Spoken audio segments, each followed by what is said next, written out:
unfunded pension liability. We have about 30% of every payroll dollar is an actual retirement expense to the district. Okay, that number is in our expenditures. The state gives us around $500,000 of reimbursement towards that. Okay, they also give us money towards the unfunded pension liability that all Michigan school districts, split. So if we didn't have that additional funding every year, the expense to the district would be much higher. The unfunded liability to pay off pensions in the future would be non-existent.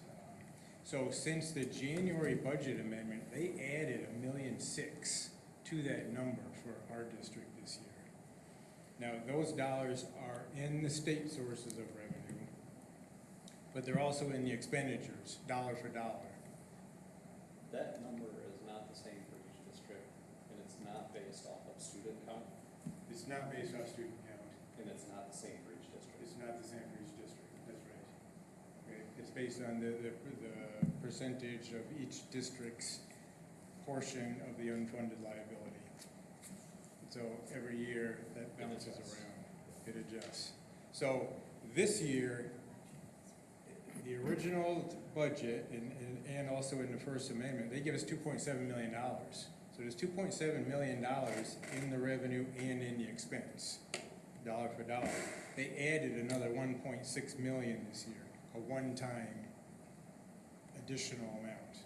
Okay, so we got $4.3 million that's in the revenue and the expense. That's on top of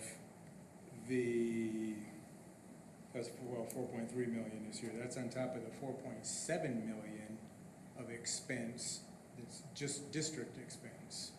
The approximately 30% of every payroll dollar.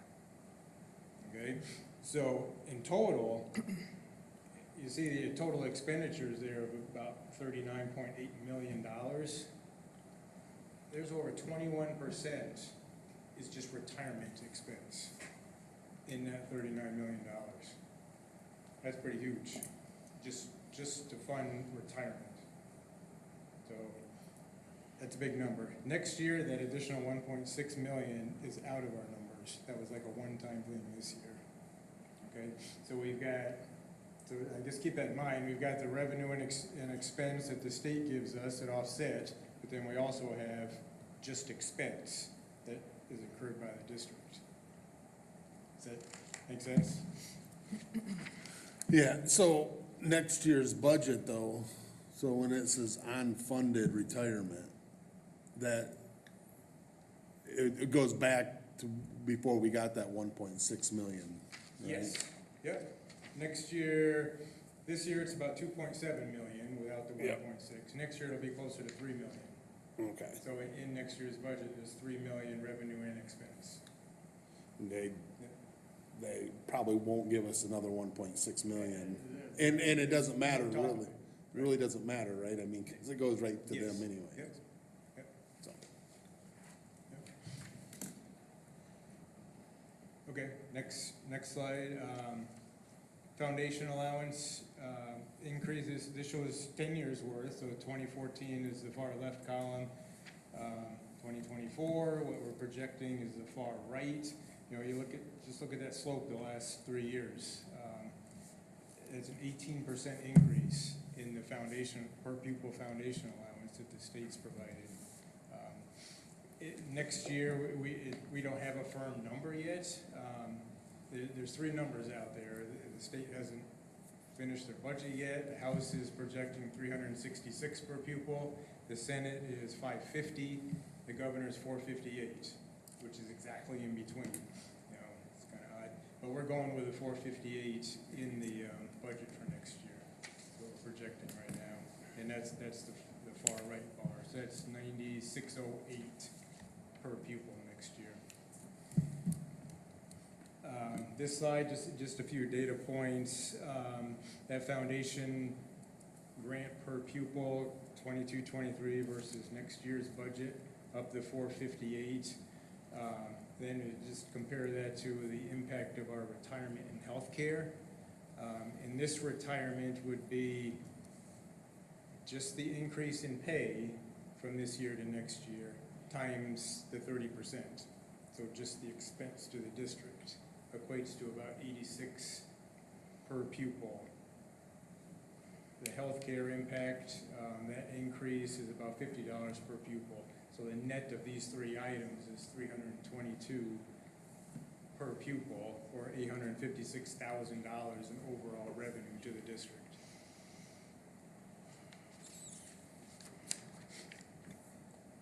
So changes then from this year to next year, that revenue per pupil increase of 458. We're using the current year student count for next year. Hopefully that's very conservative and we will see an increase, but we're just keeping it flat for now. Federal title grant revenue and other state grants are projected to be about the same. We should see a slight increase next year. Our total federal CARES Act stimulus money will provide about $3.2 million this current year. That's revenue and expense. Next year, that drops to $1.7 million. So there's a change of about $1.4 million in all of the federal stimulus money this year to next year. So really what that means is a lot of that expense is staying with the district, but the revenue source goes away next year, and that's built into next year's budget. On the expenditure side, that state imposed hard cap, which increases the healthcare costs, that goes up 4.1%, and that increase goes into effect January 1st.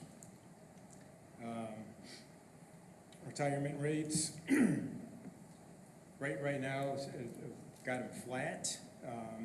There is a portion, again, this is separate from that unfunded liability, but the state is proposing an 11% increase in the retirement rates for next year.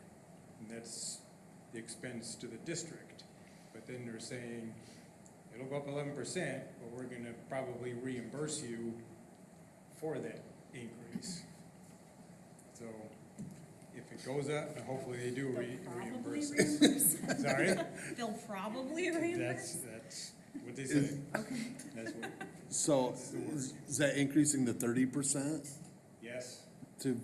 so that's the funded retirement? Yeah, that's, it go up to like from 30 to like 33 something percent for next year. That is expense to the district.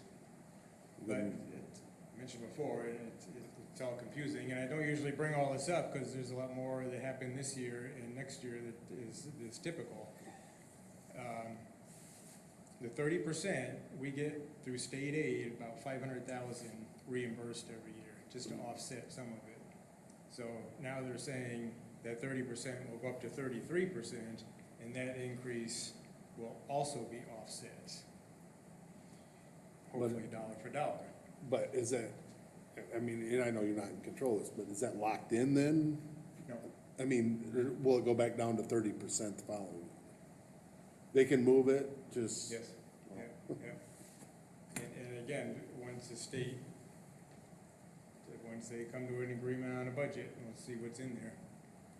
But that's what was proposed.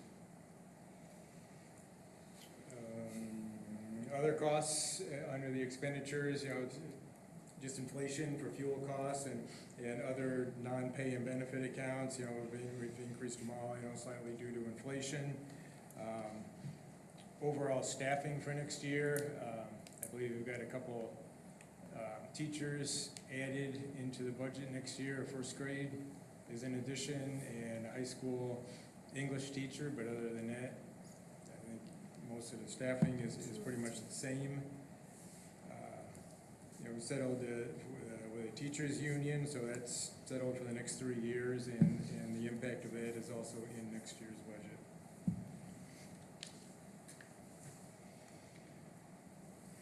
So here, now the middle column is the final 22-23 budget with the $1.2 million add to fund balance.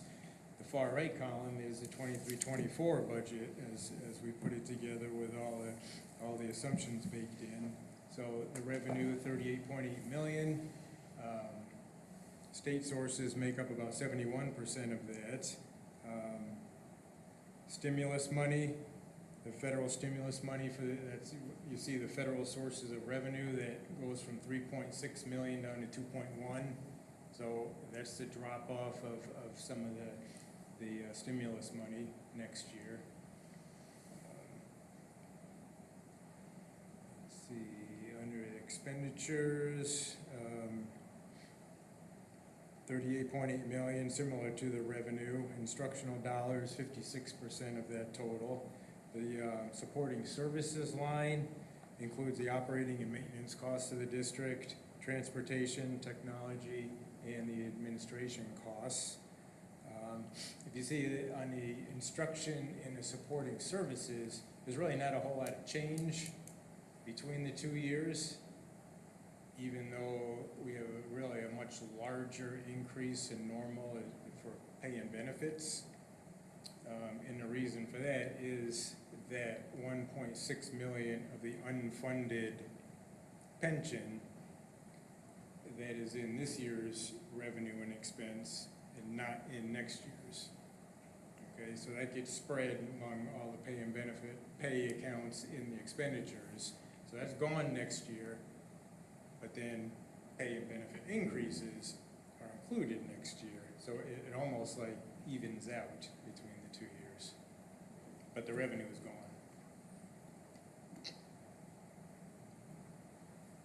Hopefully that makes sense. So next year, you see like $47,000 add to fund balance.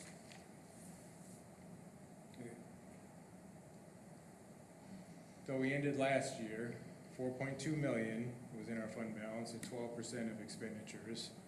This year's surplus is almost to 1.2 million, so we'll be up to 5.4 million, and it gets us to 13.5%. Next year, it's, you know, it's really a small, very small surplus, $37,000. But because expenditures go down next year, that's why it still shows an increase then in the fund balance percent. That's the fund balance as a percent of the expenditures.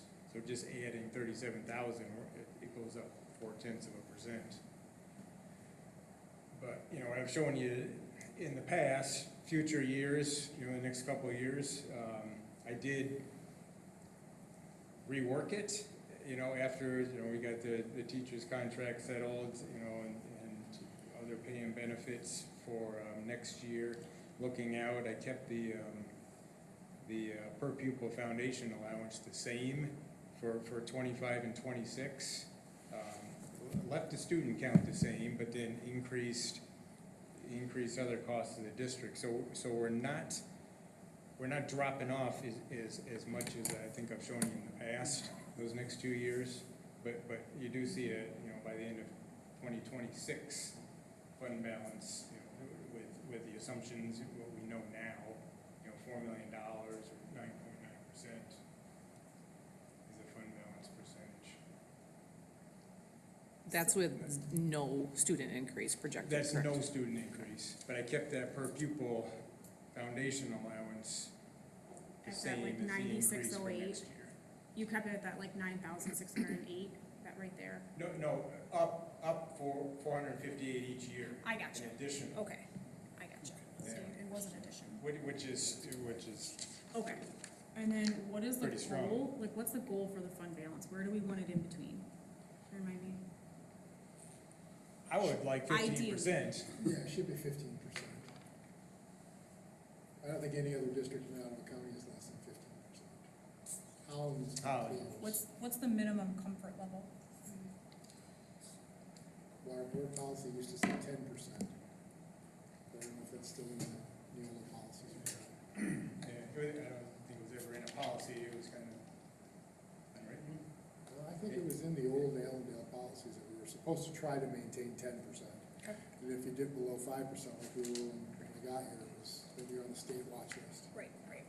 I remember there was some sort of like 5%'s the, Alert Really bad threshold, but I couldn't remember what it was. 5%'s the nasty list, you That's the don't, bad, that's the you don't wanna be on the naughty list. We don't.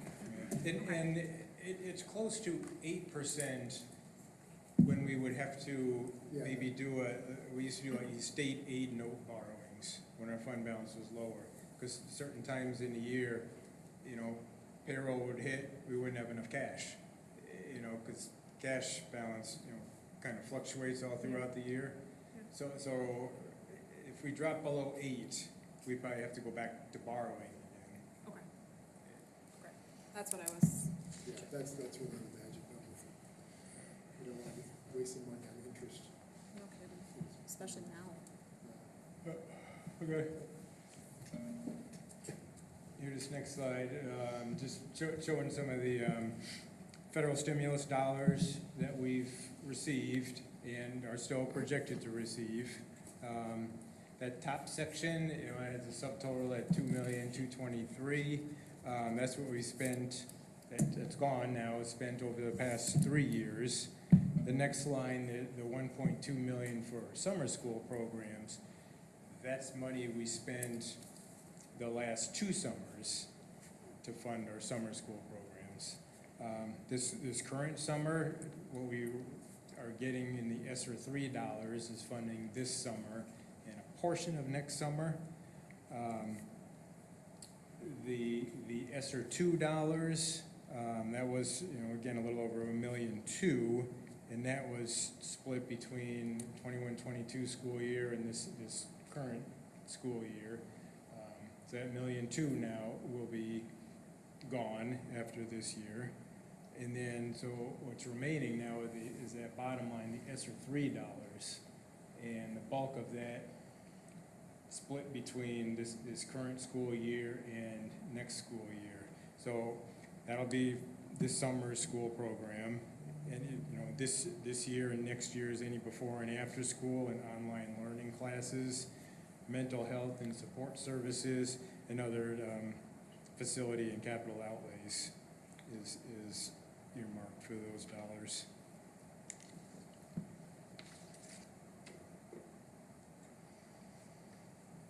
Now on to the debt fund and our proposed tax levy.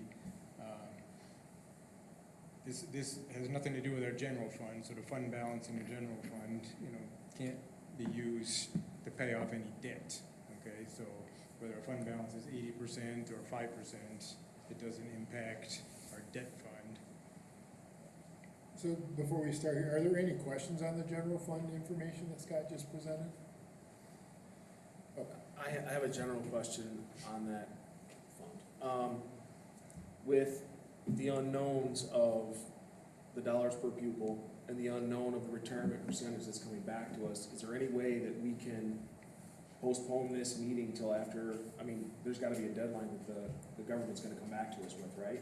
Does it make more sense to delay this meeting until that balance is taken care of? Yeah, by law, you have to have this done by June 30th.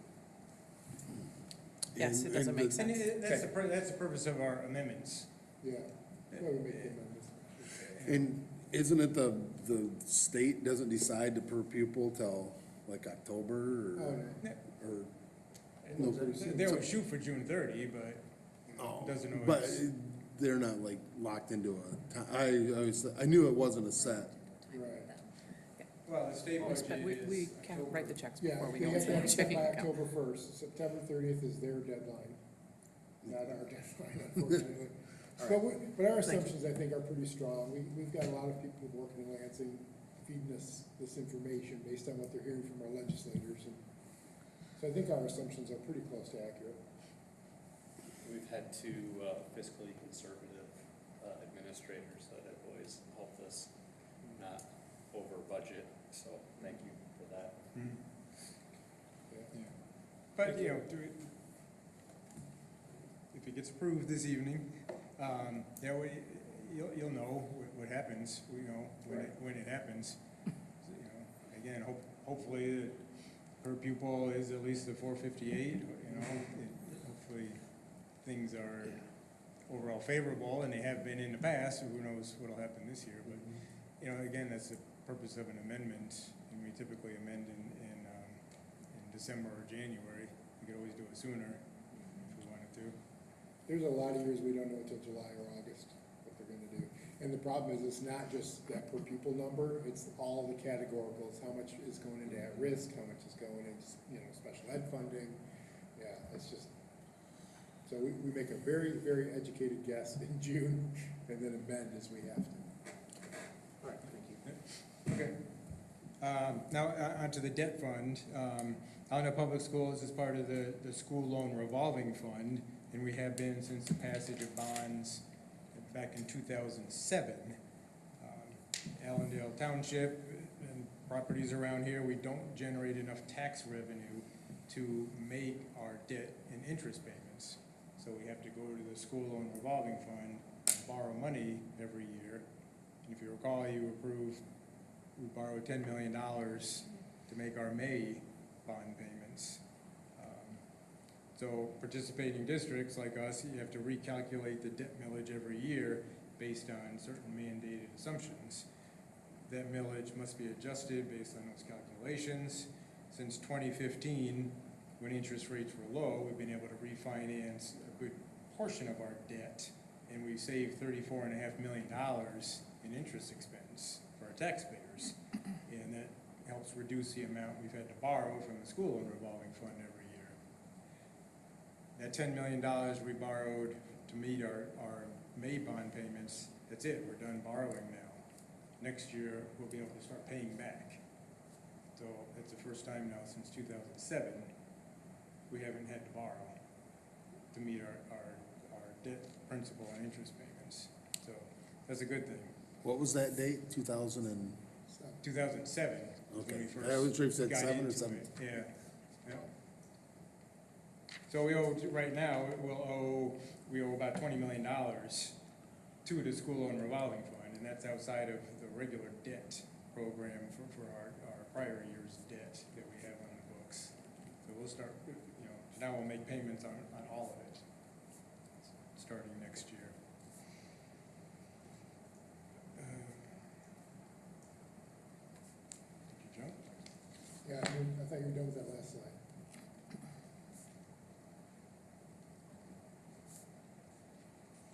Looks like you talked about all of it. This one? Yep, this is the one, and then this is the one. Okay.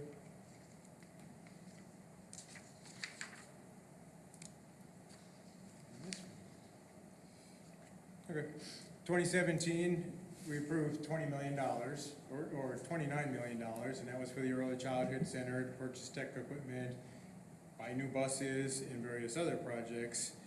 The bonds that we sold in 2017 and 2020 for those projects, those bonds are not part of that school loan revolving fund program.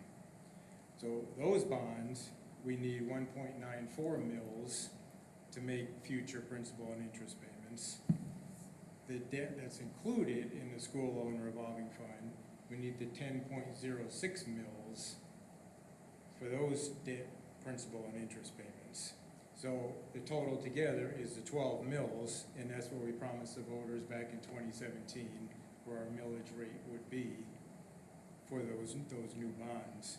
So it's recommended tonight to the 2023 debt millage will remain at the 12 mils. Okay, so that's general fund, that's debt fund. Now we get into the food service fund. The middle column is the final amended budget for our food service fund, and then the right column is proposed for next year. So this current year, we have various projects, we're able to add $74,000 in capital equipment into, kitchens, the new stoves and some other work that was done. The food service fund balance decreased to $104,000. So $74,000 in capital and only dropping $104,000 was pretty good. Food costs, just like we're paying at Myers and Family Fare, it's hitting the district the same, so there's a lot more expense for food costs. But after this year, we still have a $257,000 excess fund balance in the food service fund. next year, you approved the purchase of the cafeteria tables. I've got that in next year's budget, because they still haven't arrived yet. And then assuming food costs are going to remain a little bit high, that's why you see the fund balance, the top right, 698,000 is where we'll start next year. The bottom right, 451,000 is where we'll end. So that's a pretty significant drop in the fund balance, but that 451,000 gets us to where we need to be. The state requires 3 months average total expenditures to be what your fund balance should be. After last year, ours was so high, I had to submit a plan to the states, how we're gonna spend it down, and it has to be spent down by the end of next year. So cafeteria tables, ovens, food costs, that's not our fault, but food costs. So it gets down to where we need to be at the end of next year. So it's not a bad thing dropping that much, it's what's required. The Student Activity Fund, another separate fund, this is made up of all of our athletic accounts, class accounts, and other miscellaneous club accounts. And these programs raise money, spend about the same amount of money every year, it's pluses and minuses. So there's a slight increase in the 2 years to the fund balance that's in our Student Activity Fund.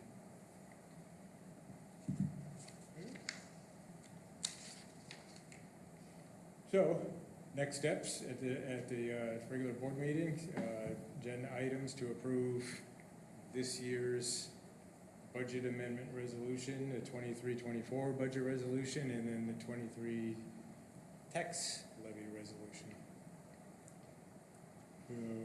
Any questions you have on any of it? Thanks, Scott. Appreciate you.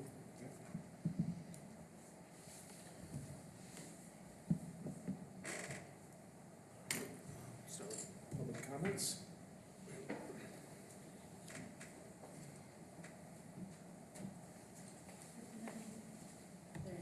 No public comments, okay. Anybody like to add a comment? Okay. Have a motion to adjourn? Make a motion to adjourn at 5:45.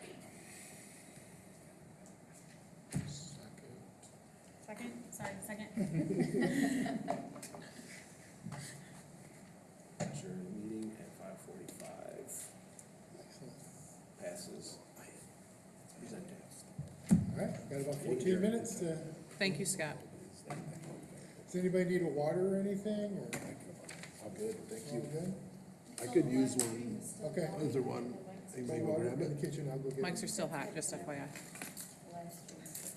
Josh, so you know. water?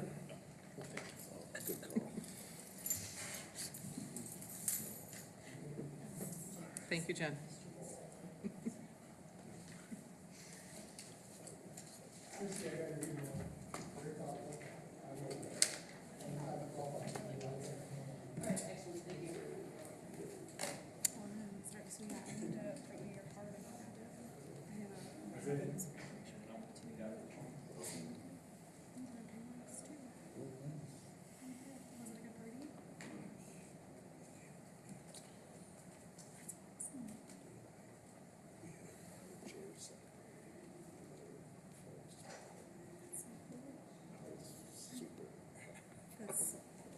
Super.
heard. And I was like, I've never had so much like pulled pork. A lot of people do, they'll just do pork butt. Yeah, I don't know, I'm assuming that's what they did, I should have asked her, but, But I got a place to get the pay. that's awesome. And That's what I I mean, was it's saying. $125 for the whole thing. It's $80 for the stuff. It's like, Those are- you can't get that much food. So you just package it and freeze it? Yeah, that's what we do, we just sell them packages Yeah. that are big enough and we have pulled pork all the time. Good, how are you? Pork nacho, Thanks for coming. pork nachos, My kids love nachos, so they're like all about it. and steak nachos tonight. I love that. If we get out of here in 10 minutes, we gotta run the Zealand for, visitation. Couple, guy, my foreman from my old job, he's that best. So go till like 8 o'clock type of I thing? hope so, yeah, I think it was 5 days. 4 o'clock, I could have gone to work, and just ran down there and then. It was a struggle for me to get here at 5:15 today. I didn't know, I was like, I ran home, I got here at 5:05, threw my a different, took my goodness. work shirt off, threw this shirt on, and ran back out the door. Well, that was, I was worried, because I knew what I had to do.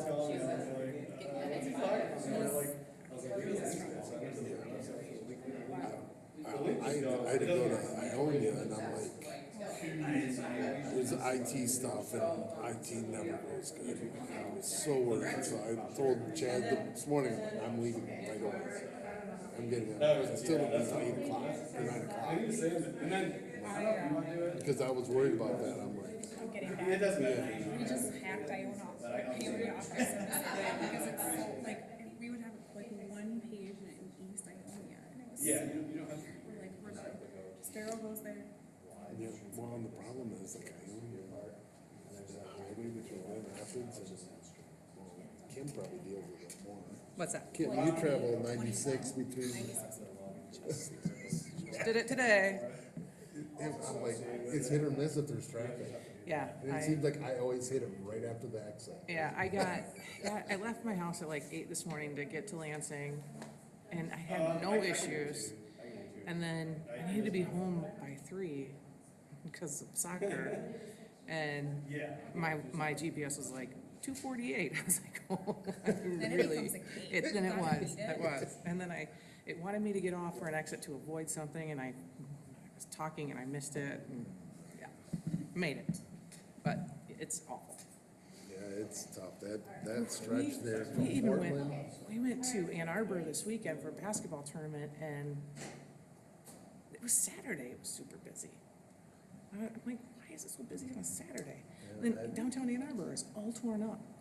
I was out, where did I go? I was on call this weekend. I had to go down by Nashville, Michigan. I couldn't believe how busy the highways were. It's It was crazy. Yeah. insane how I busy. don't know why everyone wants to go places on the Why is weekend. gas money? That's what I wanna know. I got back and then I had to go to New Era. You go to New Era? That's where Ryan's from. Is it? Nobody goes to New Era. There's nothing there.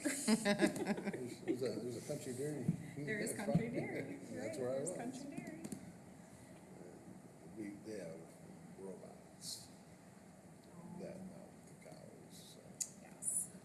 so we service all the robots. Is there anybody that does it by hand anymore? Nobody that does it by hand. We got one farm down by Plain. Nobody does it by hand, but we have one farm down by, Have you ever done one of those? yeah, most of They them are, automatic yeah. takeoffs and that. We But kind we do of have have a this farmer down by hodgepodge summer Plain. going on too. We, Still does it with a just bucket Signed up and- too late for Really? good time friends. Not like so- hand bucket, but like So they're in vacuum Grand line. Valley's soccer camp this week.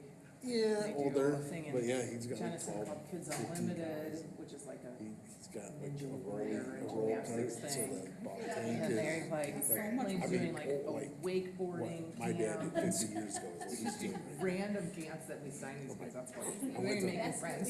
Oh, yes. They'll be meeting new friends all Thank you, sir. over the You're place. welcome. And it was about everybody else. Right. Yeah, so I mean, I think they'll have a to good, the I mean, point now they'll where- probably be living their best life We for a talked about it while. the other day. I will be going They're crazy, gonna yes. have the, Getting them 40, back and 50 forth, and people some of them are there. random times, Everybody so else is gonna be, grandmas are helping out a lot. it was So, getting yeah. so wild and I mean, my mom just told me to go out and play, like, I didn't get signed up for all this stuff. so it's gonna end up being. But Drew, actually, I was nervous because the soccer There's gonna camp, be- I signed him up for all day. In Michigan, And he 25. actually did, I mean, he's only 6, but he knew Yeah, the I kids mean, that's from, how everything is he knew a boy from his T-ball team and his soccer team, Brian's so family, just they, made it a lot well, easier, my family's so. farm. And it's not overly hot this week. It's different, his family. Which is kinda they nice. Ended up selling their farm, you know, so where, you know, Lewis's farm market, Yeah. Do you guys have any trips planned? Lewis's and Raymond's, they co-farm together. So, Oh, nice. Lewis has provided all the fruit, Nice. and all the vegetables, minus they Fun. have the strawberries. It's like just, and then they have the market. General Got to be sightseeing or, yeah, okay, lunch and like work and all, Very so cool. they ended up selling Nice. everything to Lewis. that'll be fun. So where Lewis's farm is right now, yep. that was Ryan's. You guys have a cottage, right? You can try to Kind go of there bittersweet this summer. up there. It is The girls bittersweet. left yesterday for Spain. Oh, they did? Yeah. Very They're nice. gonna be gone for 2.5 weeks. Wow. And my wife's teaching a study abroad class, and so they took I was gonna say, every time I go by, look, they put up a new building. They've done every year for the last few years, they just added a splash pad this I've year. seen So that. that they, to try to get, because everybody goes to right, so try to get. And then next week before The them, guy they that travel owns to it, go Scott out. Lewis, she's a good friend of Ryan's, and so we'll get there. Yeah, I'm kinda, There to visit them, and well, all of the I workers. didn't really wanna go because I really want to try. Them eyes thing, so it's glad I didn't go. Then we checked the temperature So he right likes before we it, left, it's supposed to but be it is, it's 100. like, it's bitter, so because he misses that land. Now, once they, next week when they travel, they'll be on the Mediterranean. He's still farming, Right. so there's still, Yeah, so when they get back, there's they're asparagus, cherries, apples, not gonna travel. they don't do strawberries, too, We'll get them. which is really sick, Yeah. they were the best thing. What a great experience for your daughter. Yeah. So many different cultures, that's awesome. You guys meet It's funny, my wife's Ohio. Spanish for Well, so he is Barney Bears, he graduated. Does she? Yeah, they do have a couple of jokes. So he got sent to remodel the Meyer store that I was working at when I was in undergrad. I'm trying to read it here. Buenos dias. Is she doing like Rosetta Stone or one of those types Something of like things? Duolingo or Oh, something. yeah, yeah, I used to Duolingo. I would ask for like the Yeah, word. that's a program that a lot of schools have there, right? When you're all flirty and cute. Yeah, Put it on my phone too. okay. Thank you. So I met him there. Then I ended up going to PT school at Grand Valley. So. Good meeting her. It's kind of funny.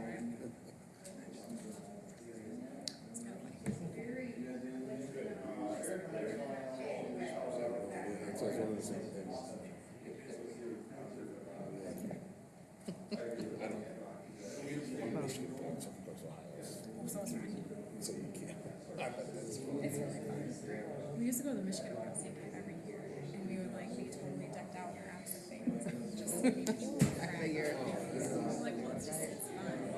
And he'll be like, so you're changing to Michigan? I'm like, for my dog. No, you can, that's almost sacred. Ohio State. It is a You sad. almost think, you're like, you can't. Despite my care, like dwindling year after year of like what actually like I can't ever can't like I got falling around, you know. But he's converted both of our children. our track team. Like I can't have one of them. And somehow so they're all Michigan, they're all Michigan fans and they're mad. For Mother's Day. My children painted me like you have on a watercolor poster hanging over my bed. And I said, that was she not a chance, Lance. You know what's crazy? I don't actually think it was. I think it was instigated by my 10-year-old. That's awesome. He looks so sweet. He's not. Yeah, he's so proud of it, and he knew like my response. Like he was like, "Isn't this awesome?" Because it was something he did, so I couldn't say it wasn't awesome.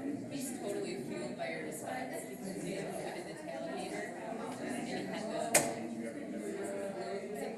It was something. He's so funny. Cracks it. I think it's cute. It doesn't. He knows it would actually. Why would it? That would be terrible if it actually bothered me. Yeah. I think it's funny, but I pretend it does to keep the fun going. And also actually. Here's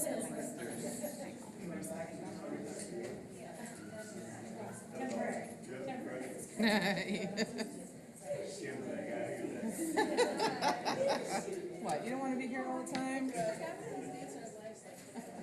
Yeah. Sitting next to the cool kids and the super stuff. Yes. They can't go anywhere, you know, I always give them a captive audience, in the hallways, they have to talk.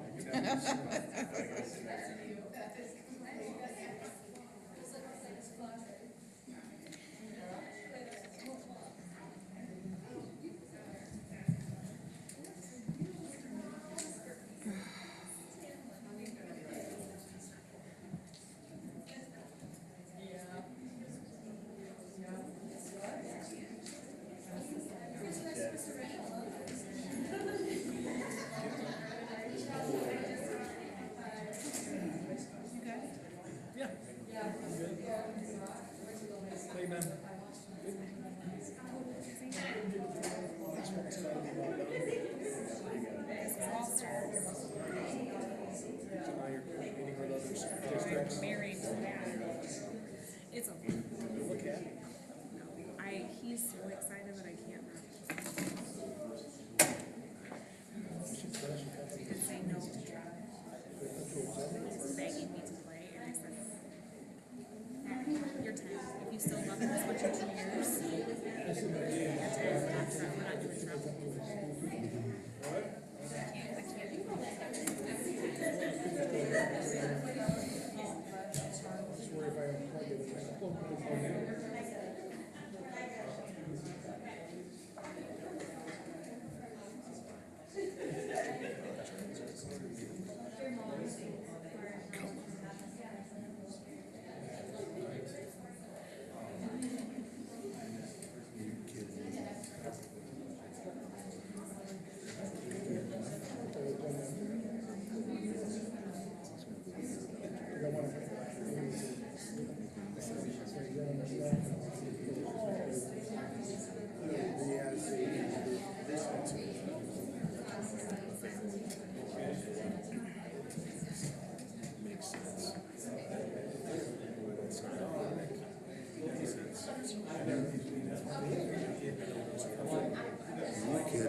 All right, we'll call this meeting to order at 6 PM. Order, please. Order, please. Call this meeting to order, 6 PM.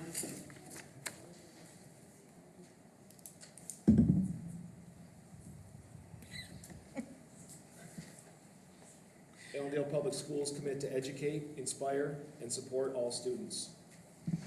Jen, you have the roll?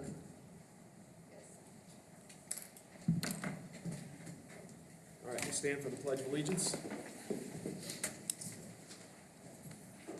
I pledge allegiance to the flag of the United States of America and to the republic for which it stands, one nation, under God, indivisible, with liberty and justice for all.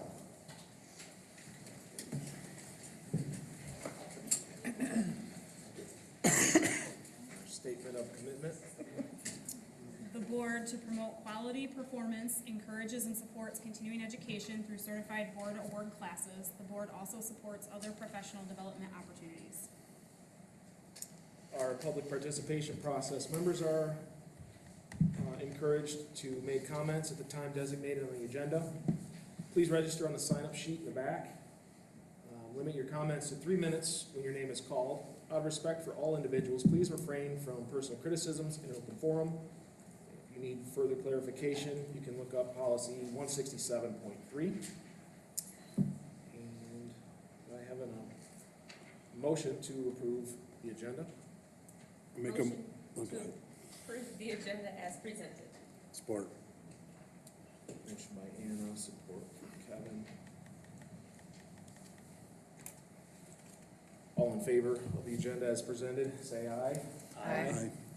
All opposed, say the same. Motion to approve the agenda carries as presented. Next, we have the consent agenda. Could I have a motion to approve the consent agenda? Make a motion to approve the consent agenda as presented. Support? Motion from Kevin, support from Anna. All in favor of the agenda as presented, say aye. Aye. All opposed, say the same. Motion to approve the agenda carries as presented. And what most of you are here for, we have the educational highlights, our state track medalists. I'd like to have the girls first. Come on up. We'll line you up right across here.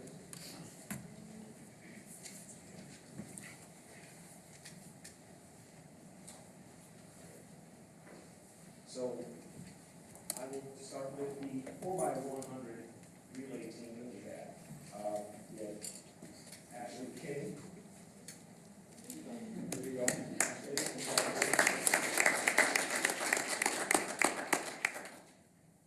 Kennedy Daly.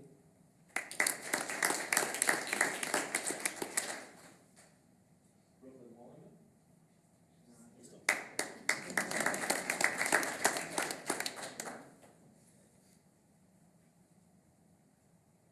Mackenzie Munger.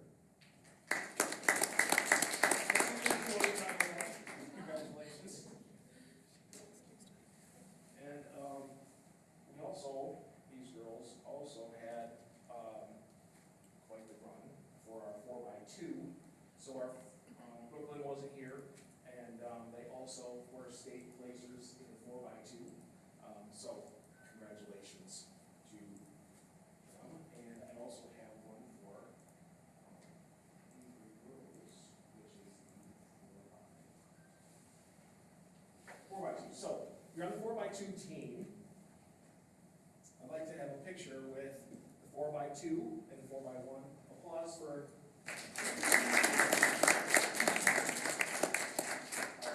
And then last, but definitely not least, so these girls are two-time state placers. We also have Kennedy, who also placed third in the 200 meter individual and the 8th place 100 individual. So, congratulations.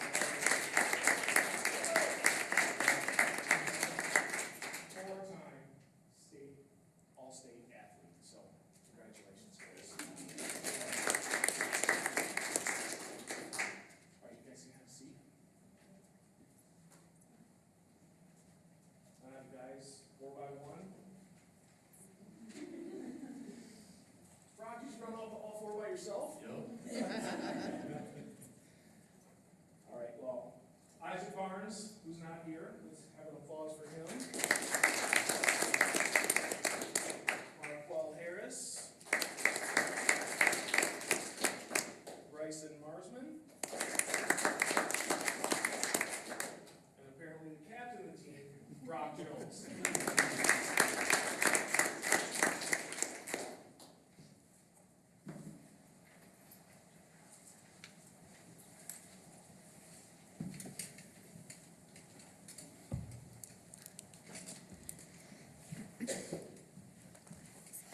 That's right.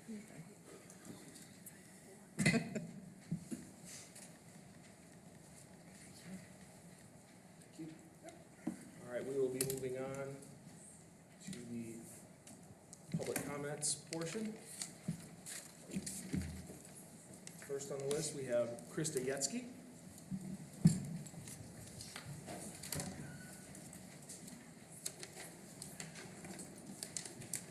Congratulations. Please vote no on facilitating the youth assessment survey. I saw the questions from the 2021 survey on the Ottawa County Youth website.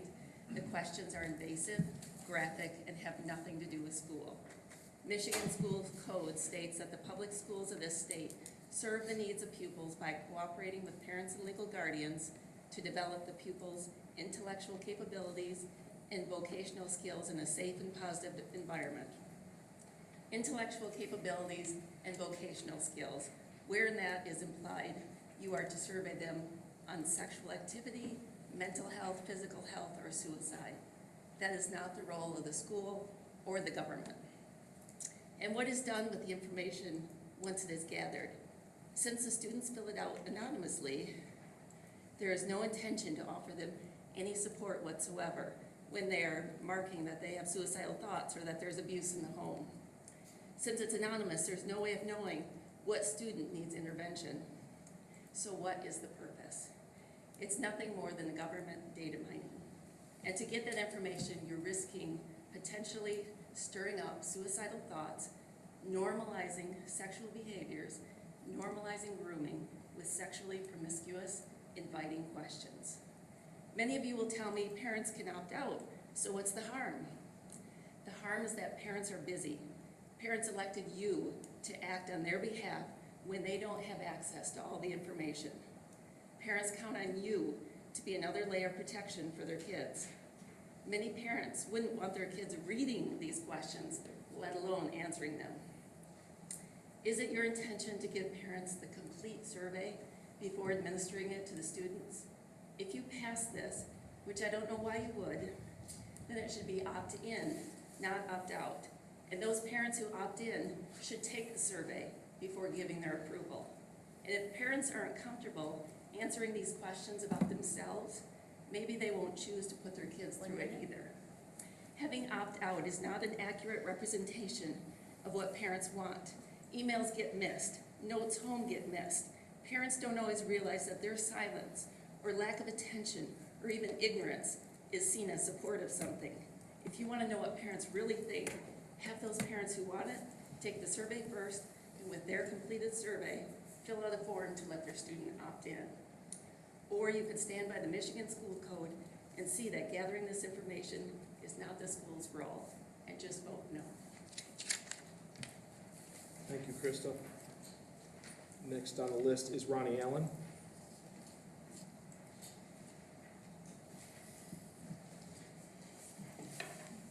Hey, school board, thank you for having me. Dovetailing on what Krista said, I'm just gonna read a few of the questions from, I believe, the 2021 survey. I did look through it, but I know that what's sent out by the ISD, or what they, I know the schools can choose what's questions, but during the past 12 months, have you sent or posted a naked or semi-naked photo or video of yourself by text, email, social profile, website, blog, etc.? At what age did you first see or access internet pornography? During the past 30 days, how many times have you seen or accessed internet pornography? How wrong does your parent or guardian feel it would be for you to have sexual intercourse? Very wrong to not at all. Not wrong at all. If you have ever had oral sex, how old were you when the first time you had oral sex? If you have ever had sexual intercourse, how old were you when you had sexual intercourse for the first time?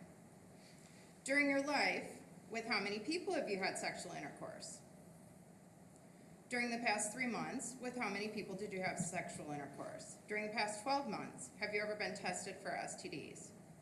Did you drink alcohol or use drugs before you had sexual intercourse the last time? The last time you had sexual intercourse, did you or your partner use a condom? The last time you had sexual intercourse, what method, if any, did you or your partner use to prevent pregnancy? During the past 3 months, with how many people did you have sexual intercourse? During the past 12 months, did you make a plan about how you would attempt suicide? And during the past 12 months, how many times did you attempt suicide? I just have concerns about the invasiveness of the question, the lack of follow-up like she had mentioned. Obviously, I mean, I wouldn't want that survey or that given to my child to answer without my permission if you did know who she was. But when you add in the factor that you don't know who she she is, and you're batching it to the whole school. Again, with the issues she brought up about the opt-in, opt-out, I've always had issues with that, because quite honestly, I'm a single mom, I'm a very busy parent, and I miss things like, I've had the bells at the schools going off to remind me that I was supposed to be at conferences before. There's juggling constantly of things. So there are things that get missed, and I am very concerned about this survey continuing to be again, I think it's data mining of our population in Ottawa County and particularly in Allendale. So I would appreciate you voting no. Thank you, Ronnie. Next on the list, Troy Lampin.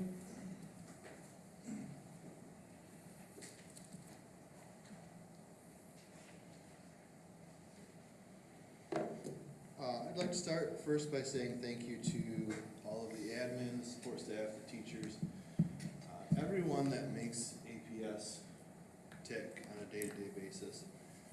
The end of the school year is always a lot of big feels, a lot of big emotions, but a lot of happy, and it doesn't happen without everyone, top to bottom, start to finish, and that is such an amazing thing that makes this district so awesome. Second, I'd like to talk about agenda item F, the inclusive playground equipment. That is, in my opinion, money worth being spent. This not only benefits our students and the community around us, but it tells our students that you belong. You belong no matter who you are, where you are, and what you're doing. And it makes another positive step towards making us a destination district and a desired area for families to live in and bring their kids to. And then agenda item G, the youth assessment survey. I will agree with Ronnie and Chris that some of those questions are quite sensitive. I will disagree that they are not worthwhile and they're not feasible to ask. There is an opt-in, or an opt-out, I'm sorry. Just this past month, our own Ottawa County Commissioner Gretchen Cosby, in discussions about the community health survey and in relation to the youth assessment survey herself, said she has very large disagreements personally with those questions. But as a medical professional, she understands and sees the intrinsic value and just undeniable value that that knowledge provides. And that she herself, as on a county level, has voted to do the community health survey because she cannot deny the value that that data provides. That data, yes, it is anonymous, but it allows our community mental and physical health departments to identify areas that are succeeding, areas that are failing, and areas that are maybe changing. Dynamics change, graphical changes, youth changes, all of that can be identified, and all of that can be used to see how programs are succeeding and transfer it to other areas, or see how areas are not succeeding and to how to help those areas. And finally, as a parent in this district and a stakeholder, I would like to ask, this board has campaigned and publicly made commitments to parental rights. I would ask that you uphold that promise to parental rights and do not deny parents the right to choose to opt out. Choosing to take away all of the access to all the students is denying those parents that do want their families to take the survey the parental right to be able to do that.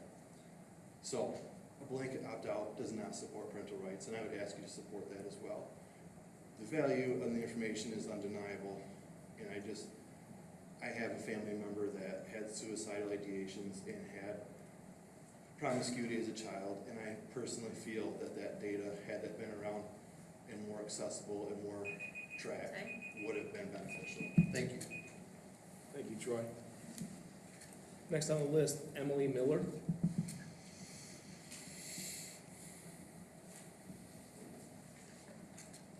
Hello, I just want to celebrate some amazing things that happened at the end of our school year.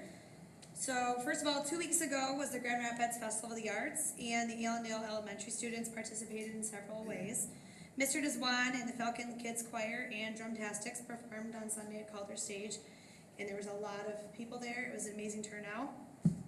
10 of our elementary students also have artworks on display as part of the Youth Art Exhibition. These artworks are on display through this week at the Skywalk of the DeVos Place Convention Center on the second floor. So if you are down there, please stop by and check them out, because the students worked really hard on those. Our PTO has supported our elementary students a lot this year, but specifically at the end of the year, they brought Kona Ice to field day, which was like 93 degrees and terrible. But Kona Ice was definitely worth it. And then on the last day of school, they did Card Your Yard for all the elementary schools, which was a really cool photo opportunity for all of our families. The Young 5 students welcomed Kent County Sheriff's Department and their Doug Blue. They also had a visit from Mr. Scott, the Turtle Man, and they had a successful water day last week. The 3rd grade marketplace was exciting for everyone at Evergreen a few weeks ago. The students selling and buying all loved it as part of a learning business plan. ECC had a reward where Mr. Smolin brought in an inflatable obstacle course for everyone to enjoy. Even the staff participated. This is part of our PBIS initiative working together to earn Falcon tickets to fill up our Falcon wings. ECC also had a school-wide field trip to the zoo last week where it was perfect weather, unlike the rain last year. And it was great for the last week of school. 1st grade went to Post Family Farm and 2nd grade went to the Public Museum, so there's a lot of extra fun curricular learning at the end of the school year. And last but not least, the middle school had a week of celebrating their arts in May, where the band and choir concerts were on a Wednesday and Thursday. There was an art show and a trashin' show, which was during the band and choir concerts, and they did one for the whole school as well. So if you don't know what the trashin' show was, Miss Roberts, the art teacher, kind of led their students to make art or fashion out of trash, and it was amazing.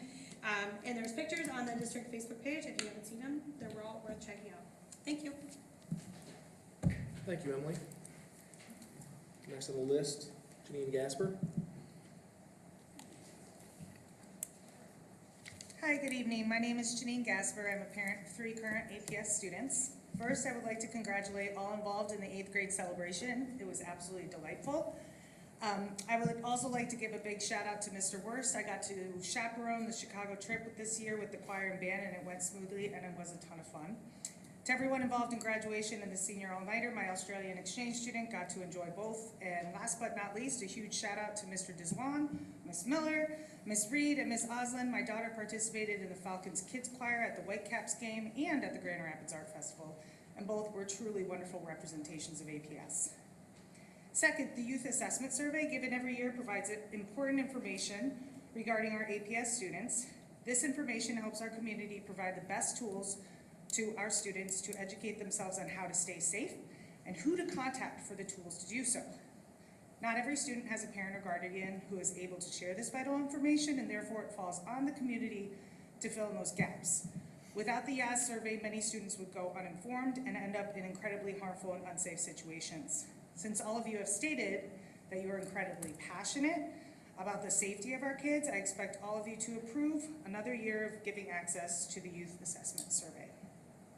Third, I urge you to do your own research before blindly following the bidding of Ottawa Impact.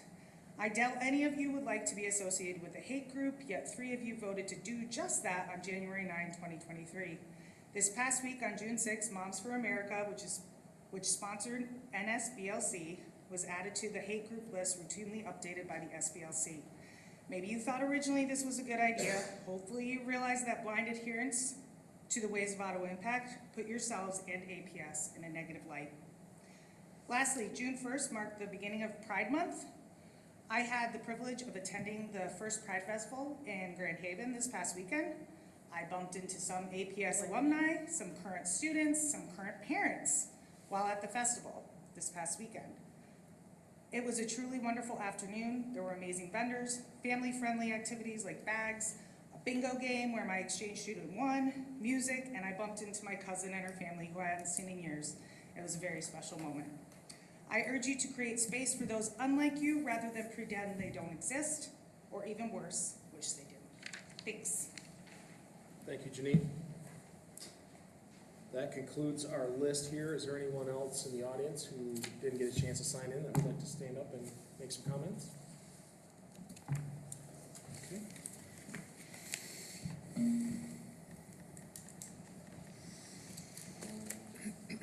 Committee reports. We have our ad hoc SEAB. When are we doing our drawing? Do we know that? I'm sorry? The working meeting. At the working session? Okay. Then no.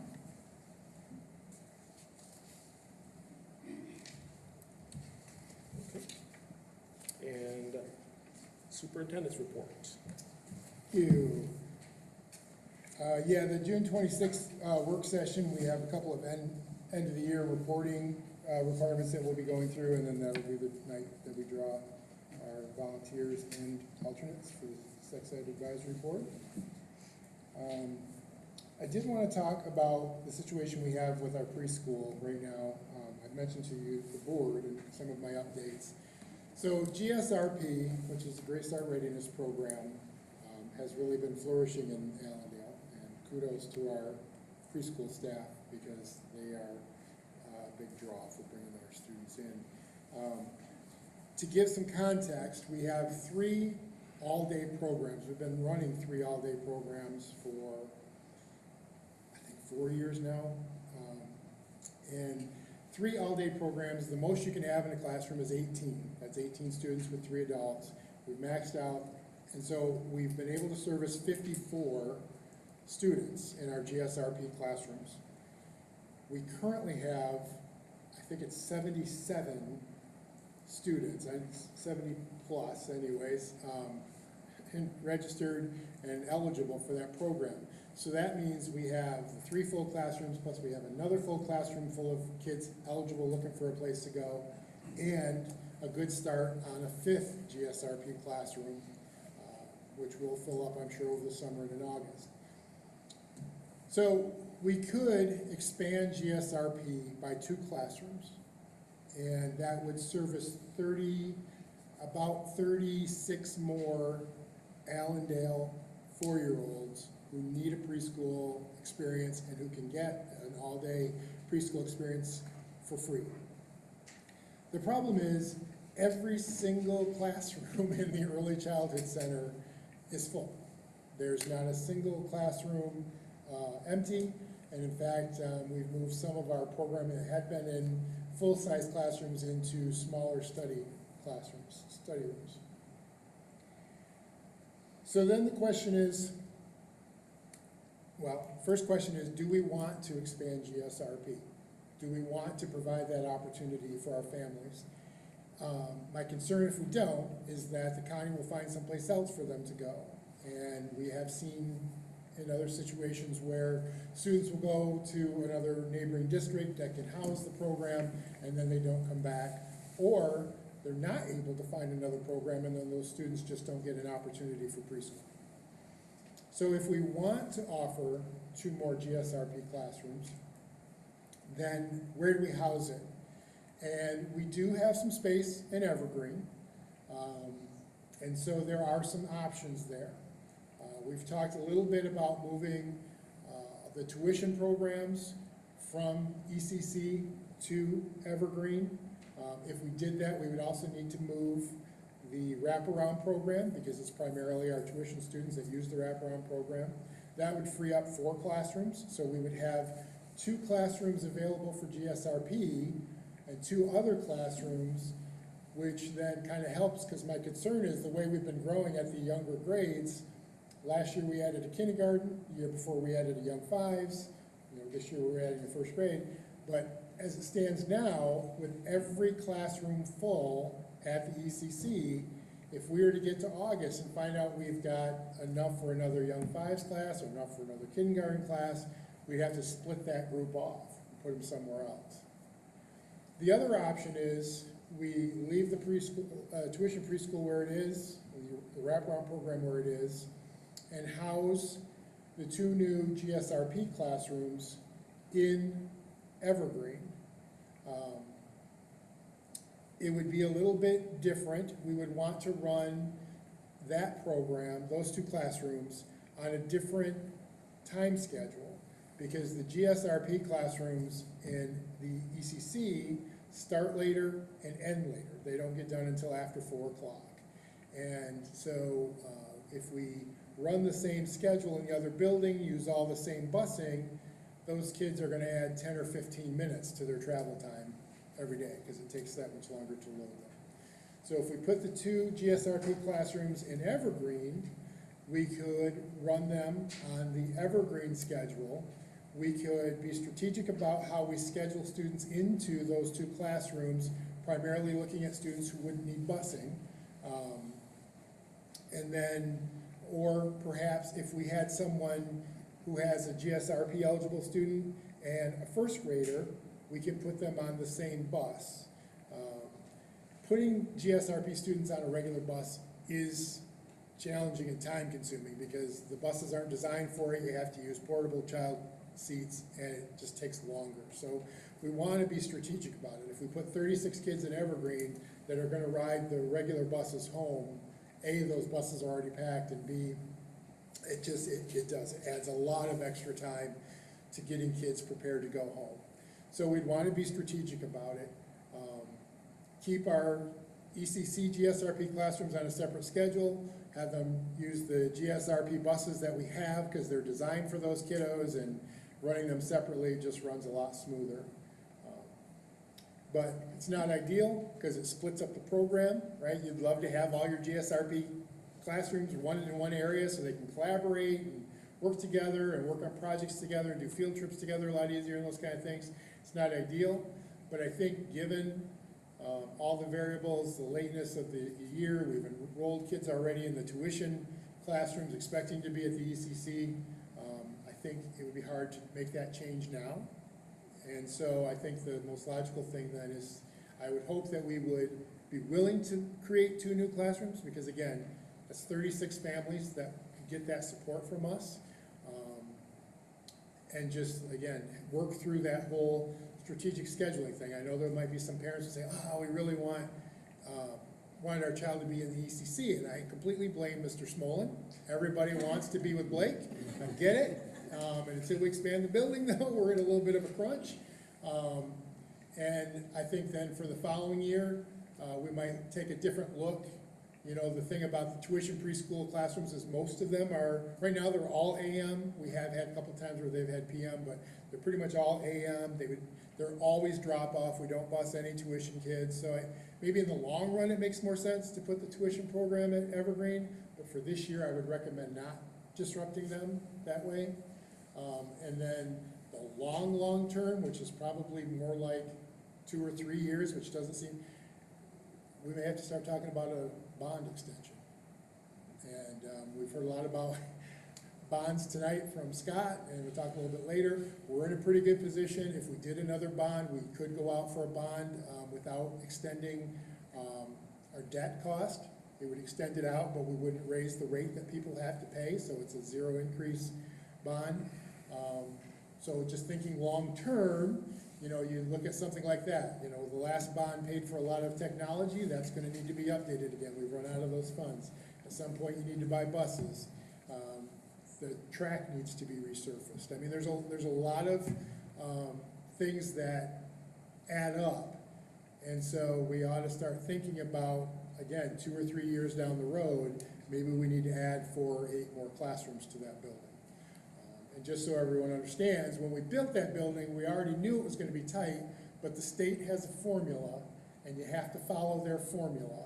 And they told us, we will allow you to build a building this big, and that's what we could get. So we built it with the knowledge that someday, knowing Allendale continues to grow, we would need to expand it, and so we can do that. But I'm just looking for some input from the board. You know, like I said, my thinking right now, I've met with Blake a couple of times. We met with the preschool folks from the ISD a couple of times. Dawn Kukuk joined us last time. Dawn's really the point person for our preschool programs, and so she's a wealth of information. And, you know, our conversation sort of leads us to the most logical way to do it is to put the 2 new GSRP classrooms in the Springview hallway. If you walked into the office and turned left, they would be the first couple of classrooms on the right. That puts them real close to the cafeteria. That puts them a straight shot down to the playground equipment that's designed for that age. Again, and I talked to food service and Mrs. Brower.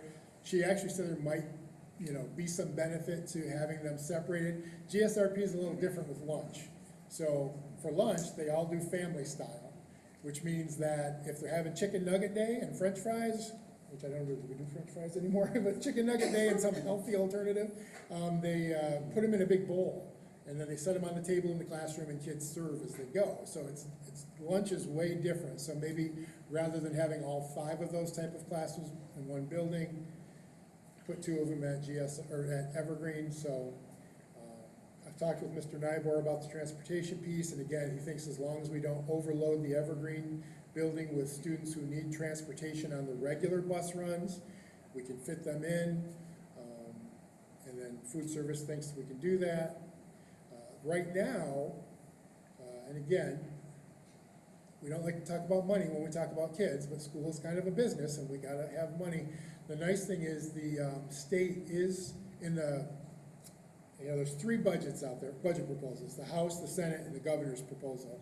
And at least one of the proposals, they're talking about $25,000 per GSRP classroom that you start, because we're trying to find places that will start these classrooms. So if we were to say, yeah, we'll create these 2 new classrooms, but we don't have little kid furniture just lying around, and we don't have the imagination stations and the sand tables and all those things. So the state right now is looking at providing $25,000 per classroom to support us with that. So that would help offset those costs too. So the main thing is we got 36 kids that are going to need a preschool experience that qualify for it, and I'd love to be able to give it to them here in Allendale. It's just how comfortable are you with putting those 2 classrooms at Evergreen versus switching the tuition or some other configuration? I'd love to hear from you. Couple questions. Sure. For food service, if they did go there, are they gonna have they're gonna have a totally separate lunch than the older kids? Yeah, absolutely. That GSRP doesn't leave the room, so even in we have- ECC, they stay Okay, in so the they're room gonna for do their lunch. room. And then can you remind me, you emailed me, but it was a while ago, why we wouldn't take the older kids, the kindergartners, and ship them back to Evergreen? Keep Yeah. all the younger ones. Good question. So we, again, those grades keep building, and we've added some other programming, and it would be very hard to get 10 classrooms. In fact, I actually made a diagram. Pass these, can you pass those down? Just to give you some idea of how tight this is, and I apologize to the audience, I didn't scan it, but I'll kind of talk through it.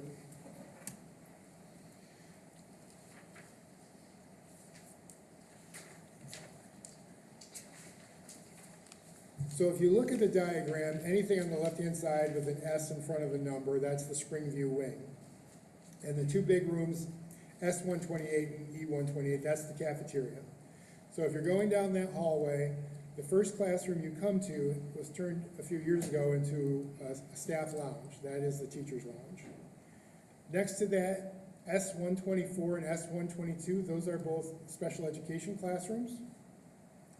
Across the hall is S123, and that's a special education classroom. And then S121 is music. And then S125 is not really a classroom, it's a smaller room. That's where our tech people are set up. And then S120 is not, it's a smaller room. We've used it for a classroom, but it's not really a full-size classroom. And that's where OCSN is set up. Then if you turn the corner and you see S101, that's an art classroom. Did I mention 121's music? I don't know if I said that. Okay, sorry. So S101 is art. I would propose putting the 2 GSRP in 102 and 104, by the way. But if you just looked at all those other classrooms and see what's left, you've got 8 classrooms left. So 112, 110, 109, 107, 106, 104, 102, and 103. So those 8 classrooms are left. We already have 9 sections of kindergarten. And these other classrooms, again, these other classrooms have been repurposed, and they can be repurposed again. You know, we have our academic coach uses one. 103 is actually our nurses station, so that's where our district nurses are out of S103. We could probably find a new space for them somewhere. PTO and robotics share one of these rooms that they use for storing materials. Which one do they use? I think they're in 106. Over? Yeah.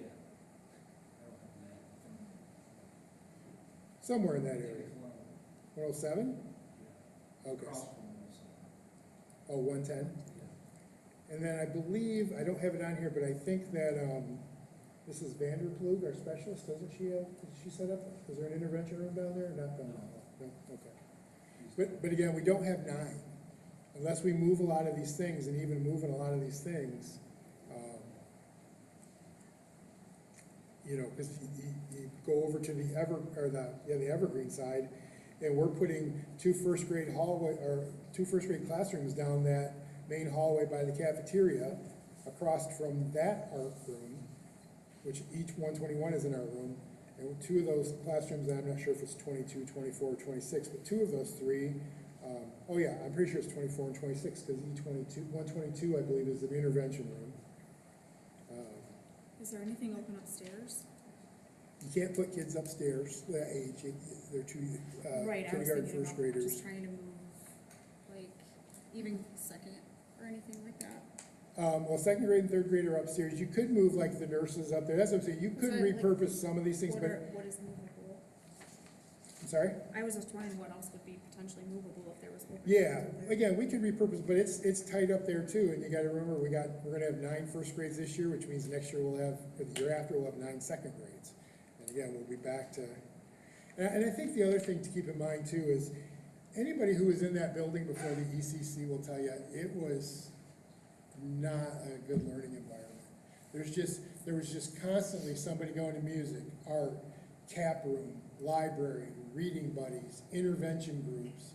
I mean, there was just always movement and always noise, and it was just, the year after we opened the ECC, you just couldn't believe the atmosphere change going through that Evergreen Springview building. It just, the dynamic was just so different, and I'd really hate to see us get back to that. So that's the main reason, is that just putting the 2 GSRP classes over there is the least disruptive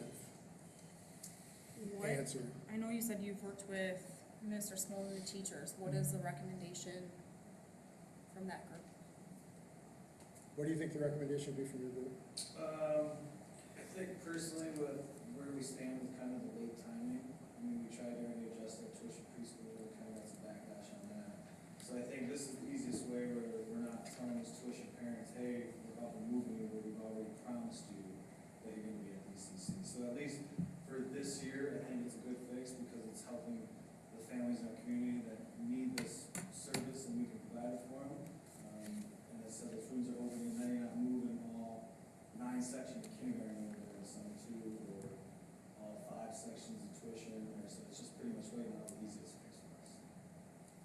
In doing this, we're not changing the AM, PM schedules, right? They still, For tuition preschool? that's Tuition's all fixed, just- correct? That's all correct, our tuition doesn't normal. That's It's good. just we've got these needs right now, we just don't know. Well, the nice thing about creating 2 classrooms, like it would really be awkward, right, if you just put 1 GSRP classroom and boom, you're just right here all by yourself, like on this island with these first, second, third graders. But having the 2, they can still collaborate and partner. And like with field day, when we had Evergreen come over to the ECC for field day, there's still, those 5 GSRP classrooms can still co-plan a lot of things. Their schedules won't be that different that they could never collaborate on things. You know, the start time's what, 15 minutes different, maybe? Yeah. About 15 minutes different. So you could still work out field trips for the 2 GSRP classrooms to participate with the 3 GSRP classrooms. So that, I think, is good too. There wouldn't be that isolation factor as much with 2, and they could still collaborate with the other building. No concern with like little kids being with 3rd graders in the same building. We're okay with that? No We issues. did that for 10 years or Right. whatever, and it was okay. I mean, we used to have the 3-year-olds in the building with the 3rd graders, and they would not, there'd be very little interaction, really. Again, they have their own playground, that playground that's right in front of the Springview on the far side of the bus loop, I think it is. Is that right, Gary? Far side of the bus loop? There he is, right. So they'd have their own, like I said, if you look at the map, they would just kind of head down the hallway, go straight out the doors, and past the main office, past the library, to the playground. And again, cafeteria, that comes to them. Those 2 classrooms have bathrooms in them. And so that's a bonus too, that those GSRP would have bathrooms in them. But that's a good question. I understand what you're saying, not wanting to mix really littles with bigs. But actually what's kind of nice about that too, quite honestly, is the reading buddy thing. And I used to do that quite a bit with our preschool, where I think. I don't know if they did with the tuition as much, but I know that sometimes they had reading buddies from the older grades, would go down and read to the younger grades, and so there's some bonus there too, I think. So, I have a question where Yeah. you mentioned this option that you guys have collaborated on. What are you gonna do next year before we start to go in for bonds? Is this gonna be the plan going forward until more classrooms are built? What I would like to do is meet with our preschool folks, our GSRP teachers, our tuition preschool teachers, and Mr. Smolin, and have a proposal to this board for in October or November of next year. So before we start doing any kind of preschool registration in January, we will know what the recommendation will be for the following year. So this is a proposal to get by For 1 year. with the issues that we had before, and next year, we're gonna shuffle the deck, and everybody's gonna be involved to get the best solution for Yeah. everyone. And it might be, it worked out great, we'll keep it the same way, but Right. But we will come to you with a proposal in either October, November at the latest, so that we can communicate that out to everybody. This is where tuition preschool will be for 24-25. This is where GSRP will be for 24-25.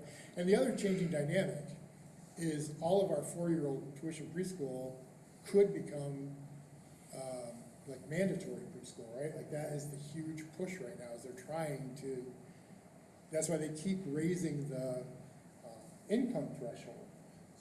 So right now, the income threshold is the poverty level, 300% above poverty level, which was explained to me that a family of 4 can have an income of $90,000 and qualify for GSRP. And there's talk of making that 400% above, which would mean a family of 4 could make over $100,000 and qualify for GSRP. So as more kids qualify, we're gonna have a greater need for GSRP. So we could get to October, November and say, there's not room for all the GSRP rooms there. Maybe we have to put 6 of them in Evergreen. So it's just a changing dynamic. But no, what we're seeking now is kind of a 1-year solution. How can we best service all of our families in the least disruptive way? And again, talking to food service, talking to transportation, we believe that putting the 2 GSRPs there will work. So I do I do think the idea to expand our GSRP makes sense to me and for our community. Ideally, I would like to see them all housed in one location. And so this is something I would, again, want revisited because I think it's just easier for everyone to have it in one central location. But if we're doing this as a 1-year fix, then I think that's something that I would be okay with. Yeah, I think I kind of agree with Kim. I think it'd be nice to try to keep those classes together, I mean, if there was a way to, move them around. If we're doing it with just the 2 classes, we have room for more preschool and kindergarten if we need it, or? Well, yeah, we can repurpose some of those rooms. So again, if. Well, I mean, at ECC? No. So if we put the 2 GSRP classrooms in Evergreen, every classroom at the ECC will still be full. And so if we have to add a kindergarten or we have to add young 5s, we're probably gonna have to put that at the Evergreen building as well. So now we're dividing 2 sets. So now we're dividing other classrooms. But I do understand, and some of the pushback we got from parents about changing the AM to PM is, we kind of sold our families something, right? Like we told them, we're selling you this AM preschool opportunity, and they signed on for it. And I just feel like switching the venue on them now is another way of kind of like pulling the rug out from under them this year. And I just hate the thought of doing that. I guess kind of a nice thing is, let's say we had to add a young 5s. If you've already got the 2 GSRP at Evergreen, and you put the young 5s over there too, they're still not out on an island, because you're still talking, 4 or 5-year-olds all in one area. So I don't feel quite as bad about that as if we had to add a kindergarten, and that's all we sent over was 1 kindergarten class, so.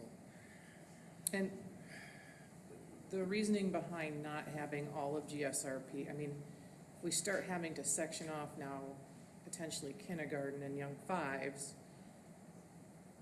why wouldn't we move everyone to GSRP? It's a busing issue, because then why wouldn't the buses just all that we use for GSRP go there? They have to run on a different, first of all, I'm not sure that we have enough buses for for 5 classrooms of GSRP kids. I don't think they could handle that many kids.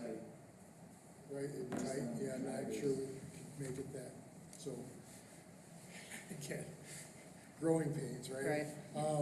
I would just be wary of sectioning off GSRP and then also now a kindergarten class or a young fives class as well.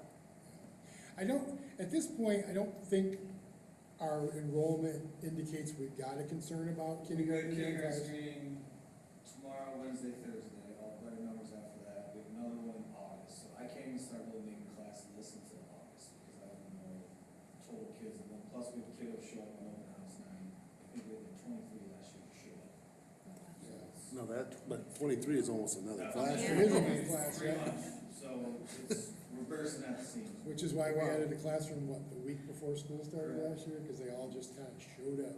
I mean, I know it's, but why aren't we planning? I mean, what you had the year before, I mean, is that an anomaly that we had 23, or is that pretty normal? It comes and goes every I year. mean, why aren't we Usually kind of we may planning have on to it? plan now, having an extra young fives or kindergarten classroom need. Yeah, I guess that was my thought. I'm like, if we're planning, moving kids around, why not have an extra room at ECC instead of an extra room get as many kids as we can together, like Kim said, I don't know.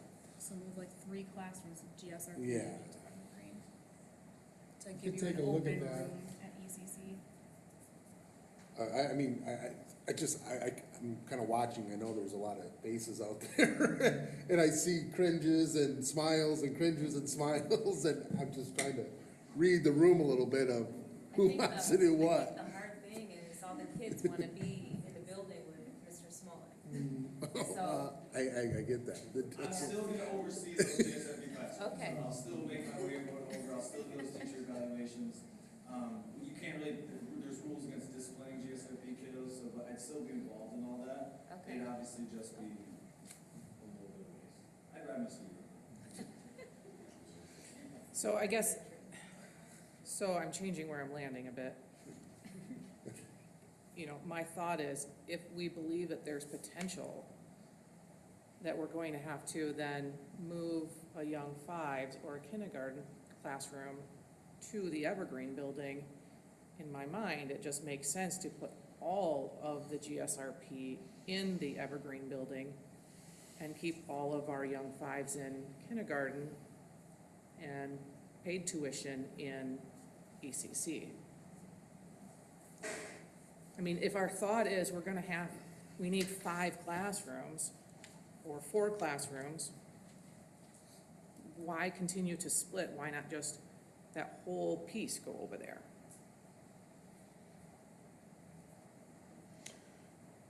How much, the specials, how much does that, They don't have stuff. they don't have any GSRP special, is okay, that was. They're a whole different monster. So, but if we did have a young fives or something that had to go to Evergreen We have or that Springview, special schedule, yes. then we have more of we have an issue with that, right? Either they gotta have the specialist teacher that's in there, or Emily's gotta go over there. And I know it's a And lot music to and all move classrooms. It's not an easy, takes a lot throughout the summer. So my thought is if we could just have everyone from GSRP move and keep our kindergartners classes there, it just, logistically, it makes sense to me to not split 2 up and keep everyone together. Library, yes, they do a library.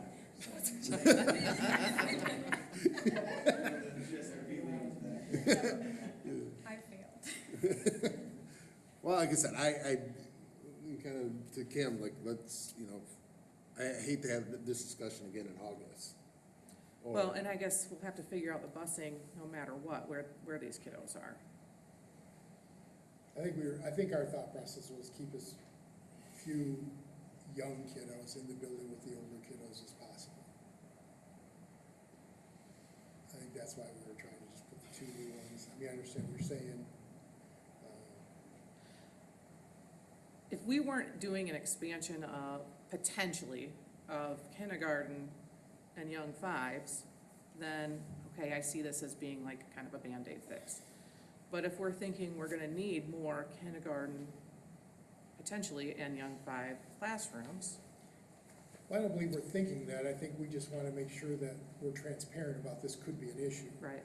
You know, I mean, we did add a young fives 2 years ago and a kindergarten last year, but I think there's some room for expansion in both those programs without adding another classroom, because we've added those other sections.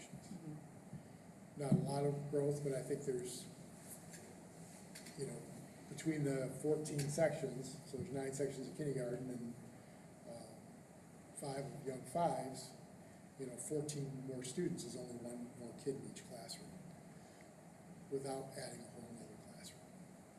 The numbers this year for kindergarten were all were under 24, and young fives all were under 20. So, and I think, yeah, I'd say there were 5 at 24, and 4 at 23 for kindergartens. And young fives were 18. 5 classes. And that's maximum, right, for those? I believe contractually it's 26 kids, 25. For which, Oh, For kindergarten? how many kids? we just negotiated a new contract, That's so what I was trying to remember. I think it's 25. We've never had more than 24. I want to say it's 25, no, yeah, I'm sorry. It's 25. Is it 25? Sorry. Says it's 25. Yeah, 25 through second grade, I think, and then it's 26 to 5th grade. I can't 27. handle that. I guess, I mean, I think the ideal place for all those preschool students is ECC, and so and for kindergarten and young fives, it would be nice to keep as many of them in the ECC as possible, because I'd hate to move 5 of them over here and then find out we don't need a kindergarten and we don't need a young fives. And now we've gotten a lot of them out of the ideal space because of a potential. Kindergartens, this is hard. This is every year. I mean, because you just cannot predict. People just wait way too long to enroll their children, and you just have no idea. Every other grade, you kind of know, right? Like you get some move-ins, you get some move-outs, but kindergarten, young fives, it's just, you have no idea. And the number of preschool kids you have isn't always a good predictor either, because they don't all come good for kindergarten. So I know that the classrooms themselves don't have a ton of interaction with each other. They're in their class, that kind of thing, but what about like teachers in terms of having a few here and a couple here? Like, is that mess up their flow in terms of collaboration with one another and being in different buildings and not in the same hallway? And Yeah, it's definitely not ideal. And that's why I think the fewer kids we displace from the ECC, the better. I mean, maybe the recommendation would be, because we don't actually schedule GSRP kids officially, yes, Don, no offense, Blake. We don't actually schedule the students into their GSRP classrooms till August, do we? We did early enrollment this year, so I have about 3 classrooms completed with enrollment already. And they know who their teacher is and what building they're in? No, Yeah. that is not posted till August. Yeah, so I would rather say we're gonna do 2 in Evergreen, and then if we find out, we'll know by mid-August what kindergarten's looking like. Then we could say, let's put 3 GSRP in Evergreen and have this other classroom. Because we don't assign them to their actual building and teacher until August, or we don't notify. Well, I'll say this, Garth, I think across the board here, it's sounding like our recommendation is to try to keep them together as much as you can. I would say go back to your team with that information to see if you can do that. If it's not the right thing for the team, you know, you guys are the experts on what you're doing. So you asked for our input. I think that's kind of been vocalized of try to keep the kids together. I think Dawn had one more thing to say. Oh, Dawn, I'm sorry. I interrupted. So I was just gonna make it, I do have to get rooms licensed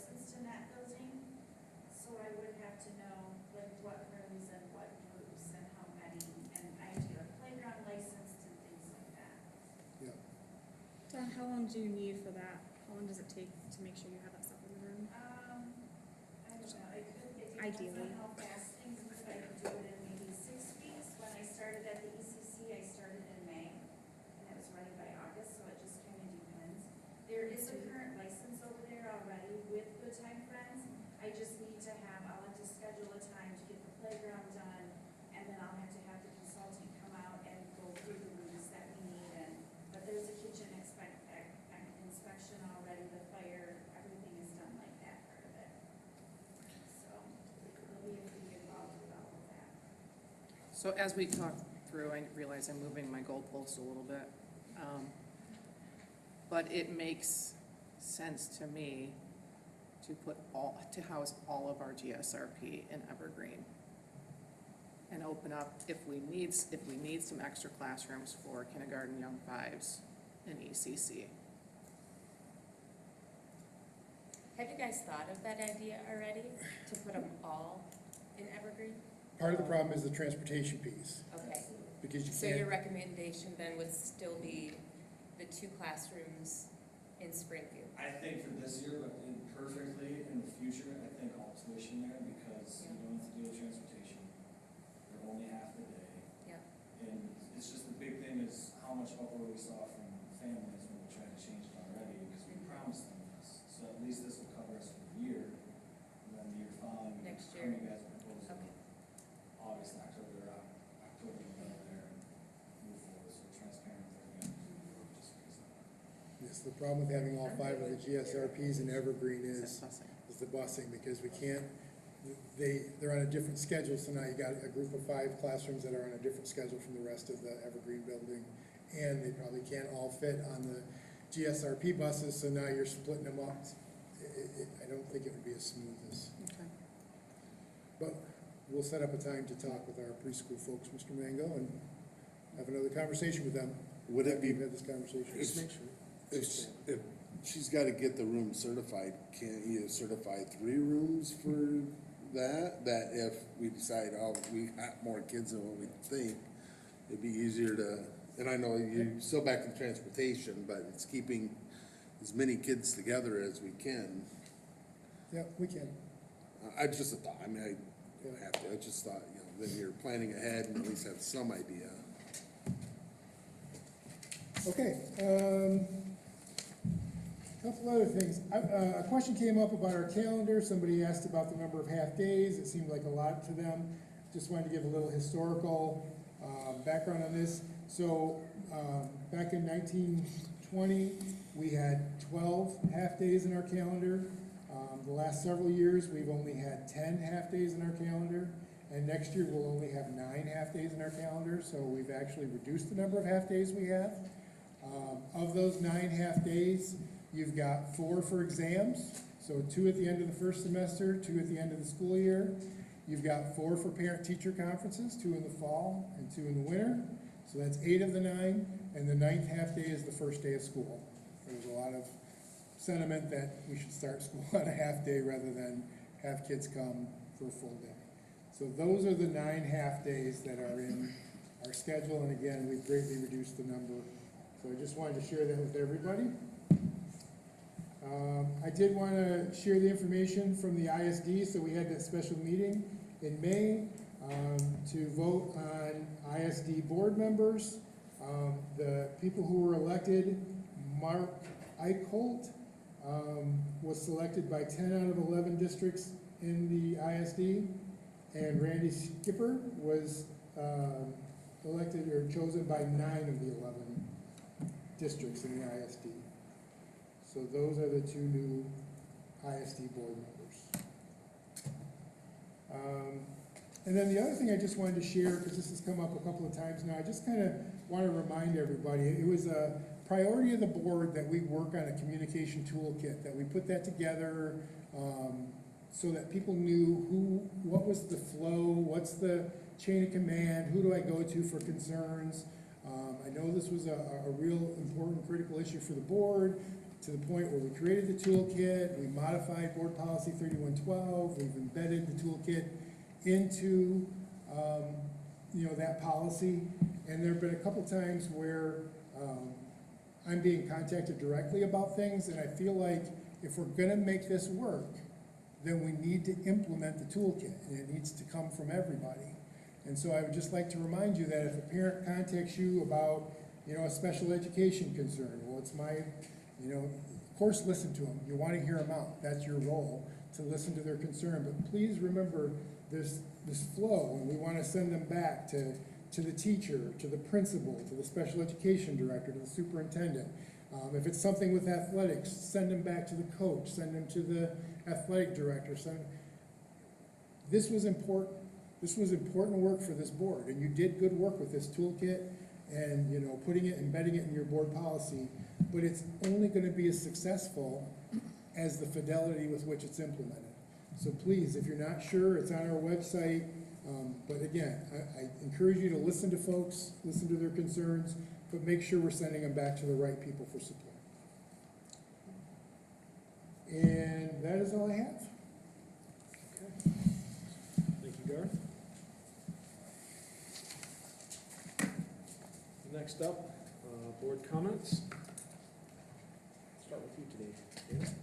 I just had one comment. So the CAB drawing, so at the work meeting, how are those parents gonna find out that their name was drawn? Do we send them an email? Yeah, we'll contact them right after the meeting. Okay. Yeah. Okay, that was it. Well, hopefully they'll watch it online. Or They can see it in real I'm so time. excited. But we do send out an email. Okay, good. Liz? Only thing I want to say tonight is thank you, Mr. Swollen, and to the teachers for being here for that discussion. That was really helpful to have everybody here. Otherwise, that's it. Yes, I want to say thank you to all of our staff for an amazing end of the year. I know I was stressed out as a parent trying to get to everything. I can't imagine being a teacher, support staff, administration, trying to manage all of the kiddos. Both of mine had just a wonderful time at the end of the year. My oldest was nervous to go to Oakwood, but those nerves were quickly diminished once she took a tour through the building and spoke to the principal and spoke to some of the teachers and even some of the students. So thank you to everyone for just for all of your hard work towards the end of the year. Also, since June is Pride Month, I thought I would read from the Michigan State Board of Education resolution that went out I think just a few months ago this year. It states, whereas LGBTQ students experience high rates of bullying, victimization, and harassment at schools on the basis of their actual or perceived sexual orientation or gender identity or that of their associates. There's lots to go through this resolution, but it does state that the Michigan State Board of Education declares that Michigan public schools must be a safe and affirming space for its students, meaning that Michigan public school districts are a place for students to learn, to thrive, to seek assistance, information, and support free from discrimination and bullying. Towards the end, it states that the board supports that certified Michigan public school district employees should have the academic freedom to discuss this resolution during class time, provided it's age appropriate, and students are to be made aware that district counselors, when available, can discuss the subject contained within this resolution. I'm reading this not because it's political, but because it's life for many of our students, for many of our families, for many of our community members, for many of our staff members. And I really do want everyone to believe that and to feel safe, to feel accepted. And I think it's important to talk about because there's many people in our community who I can tell you do not feel safe. So that's all I have. Thank you. Josh? Yeah, I too want to thank a bunch of people. Actually, I want to start with the financial picture of Dr. Cooper and staff, the amount of hours that I know you guys put into keeping track of everything and keeping us going in that financial direction. Really appreciate that. In the 6.5 years I've been on the school board now, I mean, from where we were, and I started, just is super positive growth. We have not sacrificed anything, we've actually gained a lot, and we have a much more solid financial picture, so I was super thankful for that. To our administrators and principals in the buildings, you know, thank you, the guys who are here tonight, but to all of them, Gwen, to difficult circumstances and individuals' lives throughout the year, but yet such super positive influences in our community, in our district, and then leading the way with all of our teachers who are then having that hands-on day-to-day with all of our students. So congratulations to everyone on being a super positive school year overall. So thank you. Looking forward to next year. That's what I have. Kevin? Yeah, Josh stole my thunder a little bit, but also thank the administration, teachers. It was a good year. My son graduated. He had a great time, a great celebration at graduation, and a senior all-nighter. And I just want to thank all the teachers all through his years of being a student here, and all the kids that made it through another year and in a successful year from everything I've heard. Thanks, Kevin. I just want to highlight a couple of things. Again, stealing my thunder, so I won't repeat what was already said here. So I'll just have the one thing that I have left over here. Kennedy Gale, 4-time state placer. That goes down as like a legend of like Gina Van Laar, Allie Wiersma, and that accomplishment doing that, and to have our salutatorian on that team also is just phenomenal. So kudos again to those state athletes.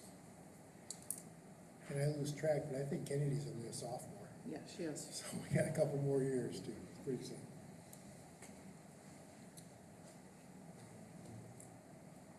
All right, we are on to the action items. All right, can I have a motion to approve the MHSAA membership? I make a motion to approve the 2023-2024 MHSAA membership resolution as presented. Support.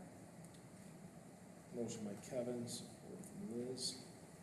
Yep, we need to approve this resolution if we want our high school athletic teams to be able to participate in MHSAA sponsored tournaments, and so I recommend that we approve the resolution. All right. Jen, will you call the roll, please? Canada, Yes. Hendricks, Yes. Olsted, Yes. Mango, Yes.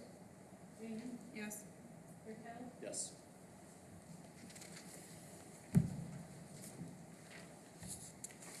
Agenda, the membership resolution carries as presented.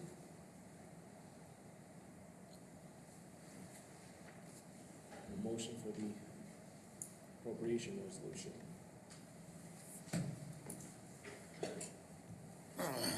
I make a motion to approve the general appropriations resolution to the amendment for the 2022-2023 budget. Support. Motion Kevin, support from Josh. We heard a presentation earlier this evening by Scott. It's almost scary how close his final budgets come to the proposed budgets with all the variables. He does an outstanding job of making sure that he's accounting for those finances. And so hope that you will approve the resolution for that 2022-2023 budget. All right. Jen, go ahead and call the roll then. Hendricks, Yes. Olsted, Yes. Mango, Yes. Amy, Yes. Raquel, Yes. Canada, Yes. Motion to approve carries as presented. Next, we have the general appropriation resolution for the 2023-24 budgets. Can I have a motion? I motion to approve the 2023 to 2024 general appropriation resolution for the budgets as presented. Support. Motion by Liz, support by Kevin. Again, going back to Scott's presentation, a lot of this is made based on the best information we have. The state has not finalized their budgets yet, but we feel pretty confident in a lot of the numbers that are in there. But again, we will make any needed adjustments in our first revision next year as needed.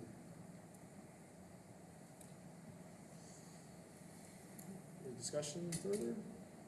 Go ahead, John, call the roll. Holstead, Yes. Mandel, Yes. Ramey, Yes. Fairkettle, Yes. Nana, Yes. Hendricks. Yes. Motion to approve carries as presented. Tax levy resolution, can I have a motion? I motion to approve the tax levy resolution for the 2023 tax levy and to approve the L 4029 tax rate request as presented. Support. Motion by Liz, support from Kevin. Yeah, this is a required annual resolution in order for us to collect the taxes that we need to in order to pay off the debt for all these beautiful facilities that we have. And so we would ask that you approve this resolution.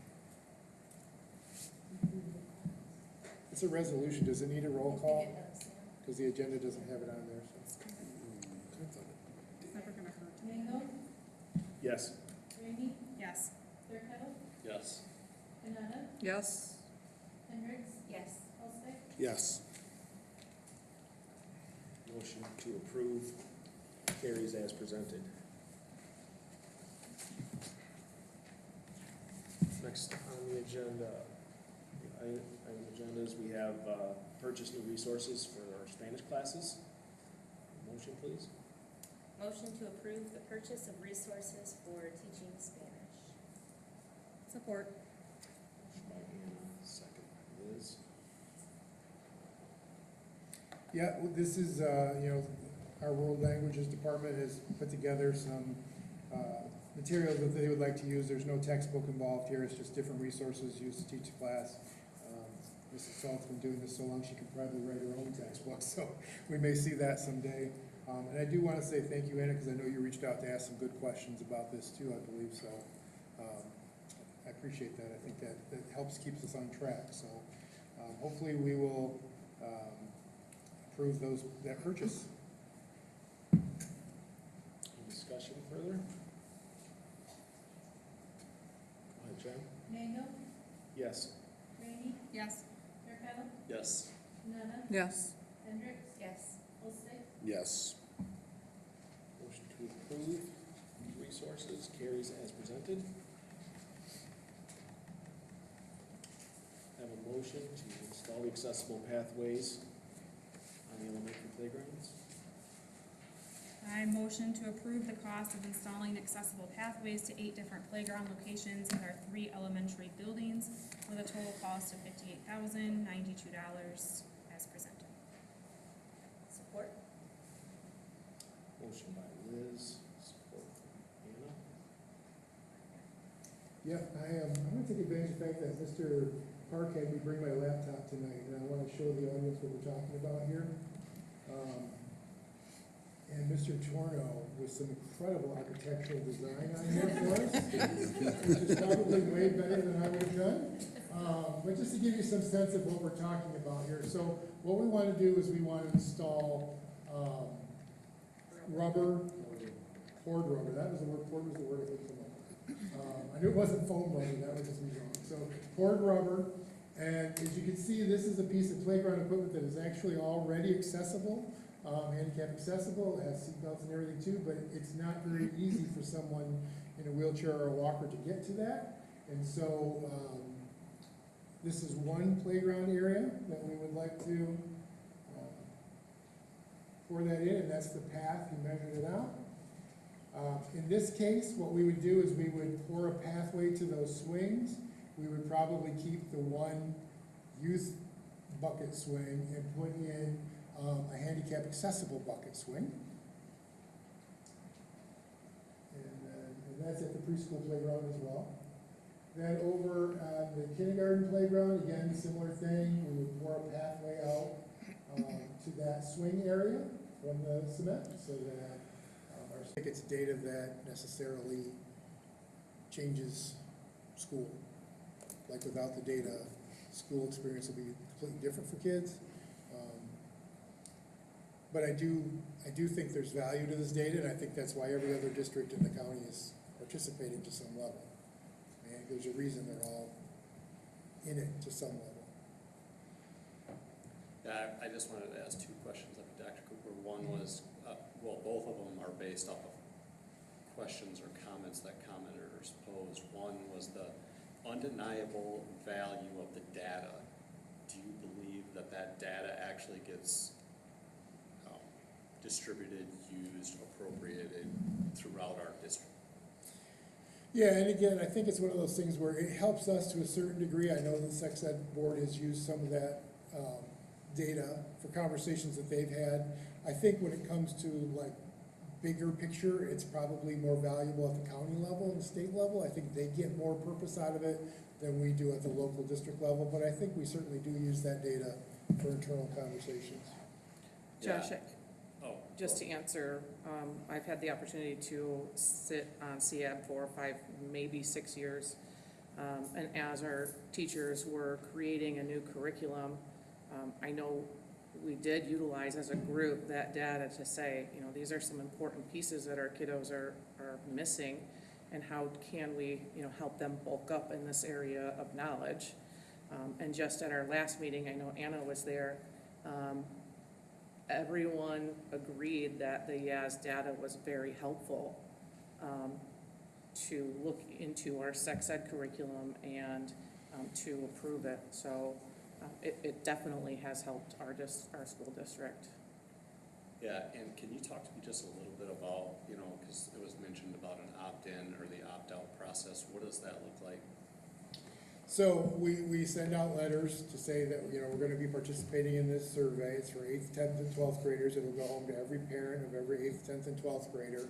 And if we do an opt-out, then if you don't want your child to do it, you send in the form and your child doesn't take the survey. Opt-in would be only those parents who send the form back in would then take the survey. And again, the risk there is that, as the parents pointed out, not every parent is able to be vigilant about completing forms, and so we could get, just like you could get 2 or 3 dozen parents whose kids participate because the parent didn't realize they were doing it, you're gonna get 2 or 3 dozen parents whose kids don't participate because the parent missed the letter coming home. So it's kind of risk on both sides of that. And students would have the option, no matter what their parents say, to not take it? Right, I mean, they don't have to, a student doesn't have to answer the questions.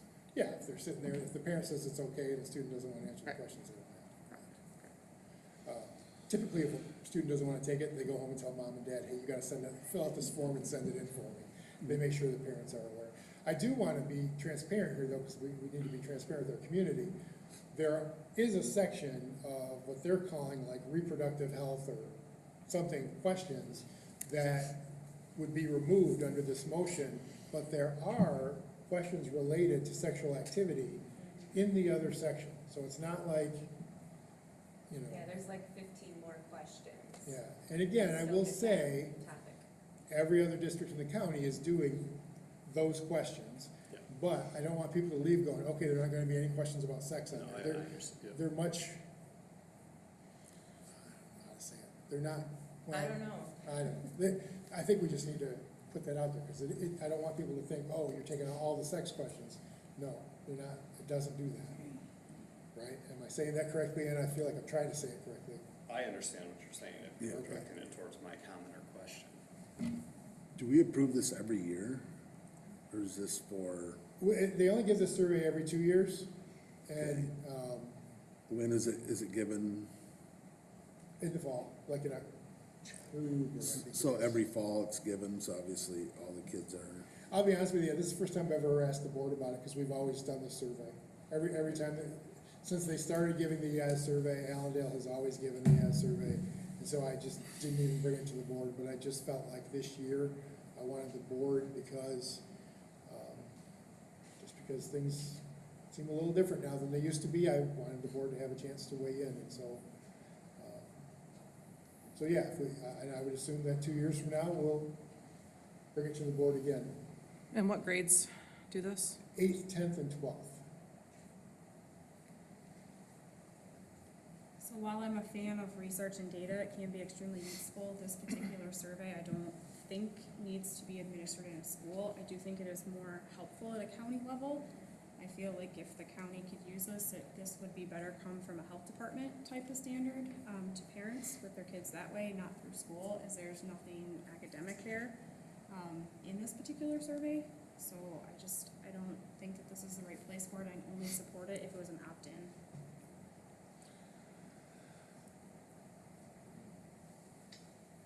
I guess my thoughts are, number one, I'm kind of with Liz on this.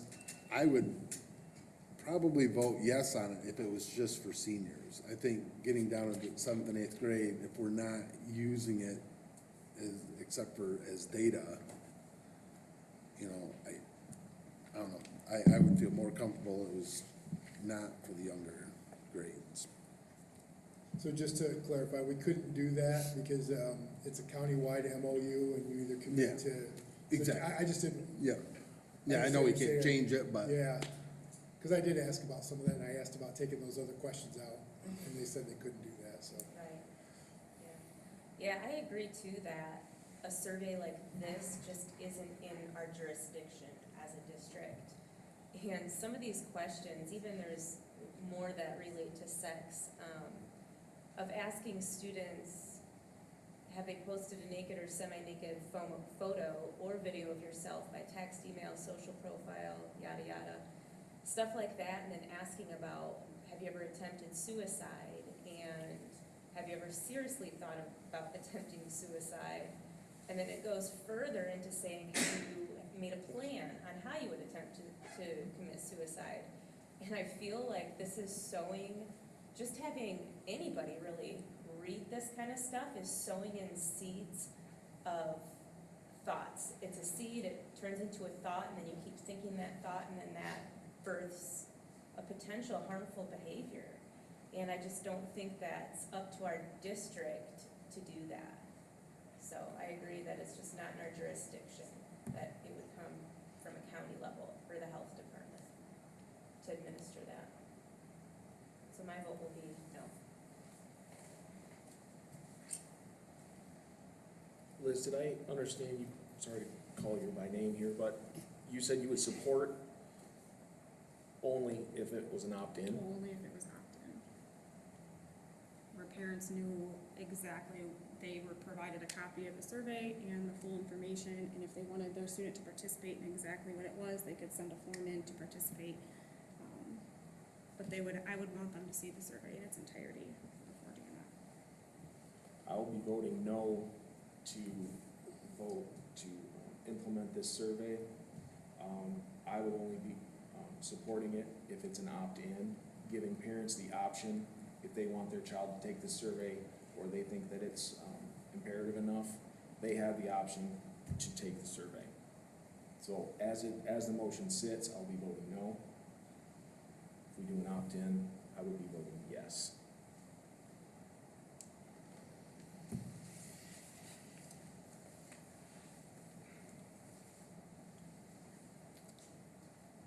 I think the idea that by us offering the survey, we're creating opportunities or avenues for students to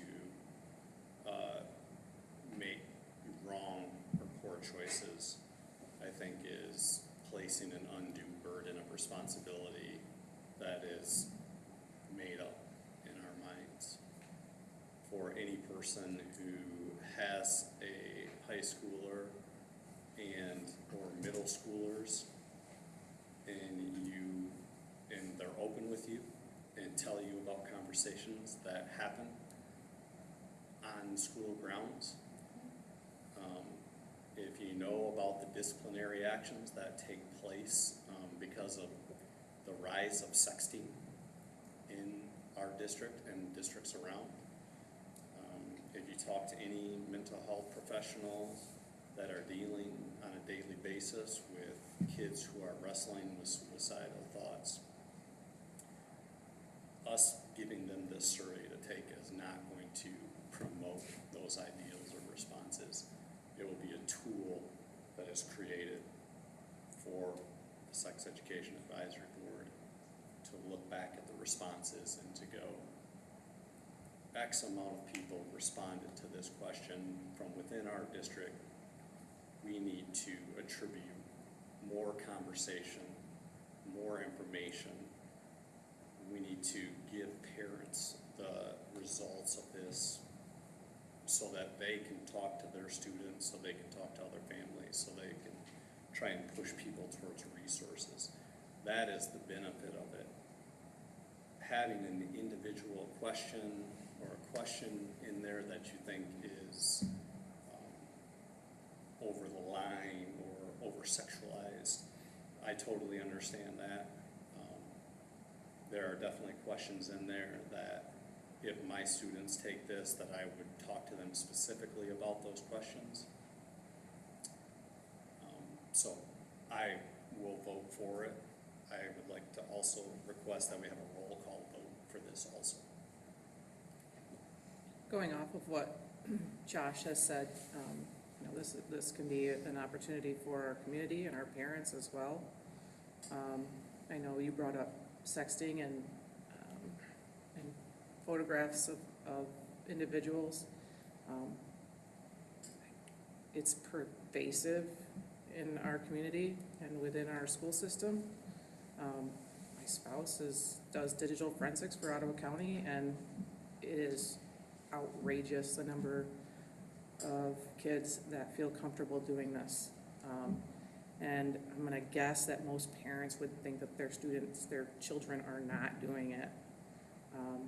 And so this can be beneficial to our community as well if we can just give this information saying this percentage of students say they have received or they have sent pictures or something inappropriate. It's disturbing, but it is also reality of many of our students. So Garth, I mean, so we're talking about parents getting this. Maybe I'm naive, maybe my wife got it and I didn't. How is this distributed to the parents? So Cam probably never had to take it because he would have been a senior this year and we didn't administer it this year.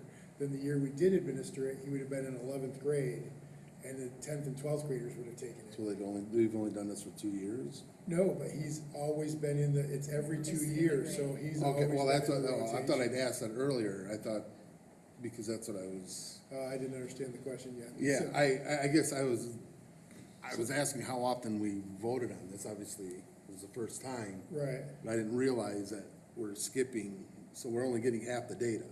well, they do it every 2 years, 8th, 10th, and 12th grade tonight. Well, I know, but I mean, if you're doing it every 2 years, you're doing it every even year. With the You're- same group of individuals. With the same group, Right. you're still getting half the data. You're getting half the student population I see what you're saying, yeah. approximately. But we have seen in CEAB, we can see trends. So if it talks about sexual activity, you can see the percentages increase over time throughout their age.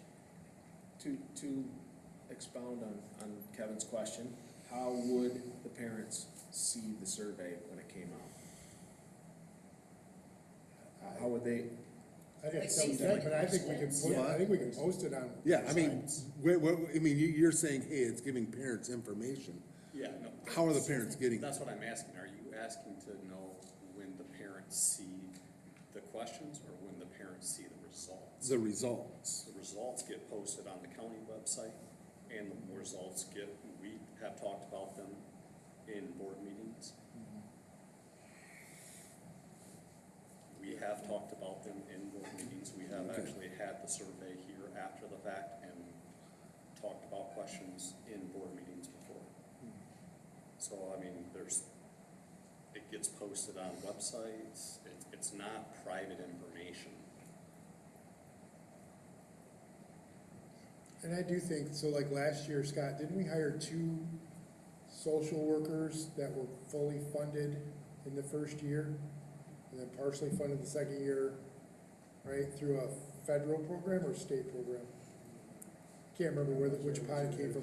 But those are the kind of initiatives that would use a survey like this to say, we see kids need additional support. So I think it's, if you're asking what do they do with it, in bigger picture, it's stuff like that where we've benefited.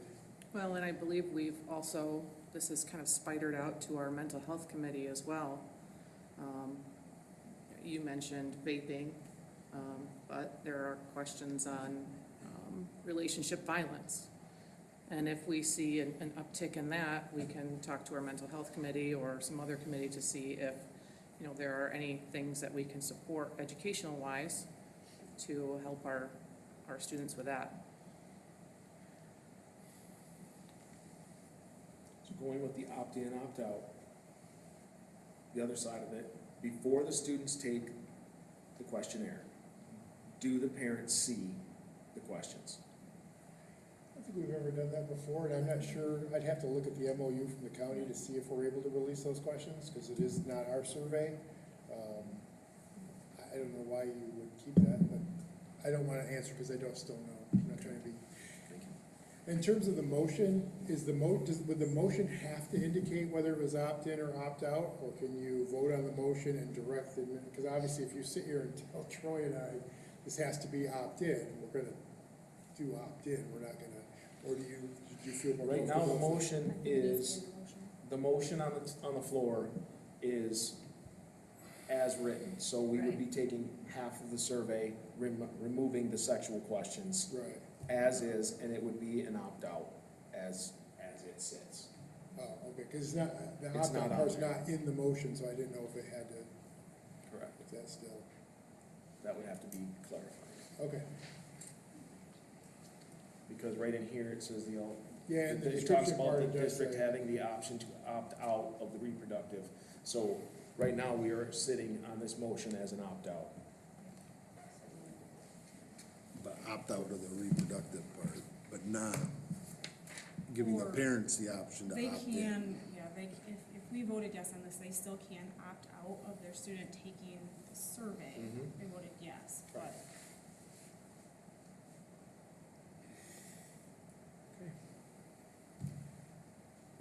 Further discussion? Well, I guess I'm, still want to clarify, we're voting for it to be that the school district would give it as an opt-out. yes. That is the Right. motion on the table. Minus the sexual activity. Minus, If you the- say, yeah, exactly. if your vote is yes, your vote is yes to have the survey sent out to the kids at the 8th, 10th, and 12th grade levels, and parents will have the option to opt out of the survey if you vote yes. Can I make a motion to amend the motion? I'm doing this right, Josh. To amend the motion that the participation of the youth assessment survey be a opt-in by parents to take the survey. Can I help you? word Yes, that please. slightly? Could you say, I make a motion to approve participating in the yes survey minus a section on reproductive health, sexual activity with a parental opt-in? Support. That's not my motion, that's Yeah, yeah. Parental opt-in required. That's my maybe just motion. throw the word required in there, Required. so it's Yes. the opt-in is required. Wording that's there with an add parental opt-in required at the end. Correct. So I have a motion from Kevin. Do I have support? Clarifying the motion real quick again, just to make sure I know. So the motion is to participate minus the reproductive health sexual activity by opt-in only. Opt-in by, what did you say, what did I say? Jen? Parental- Opt-in by, Is Parental required. opt-in only is required. Okay, thank you. Support.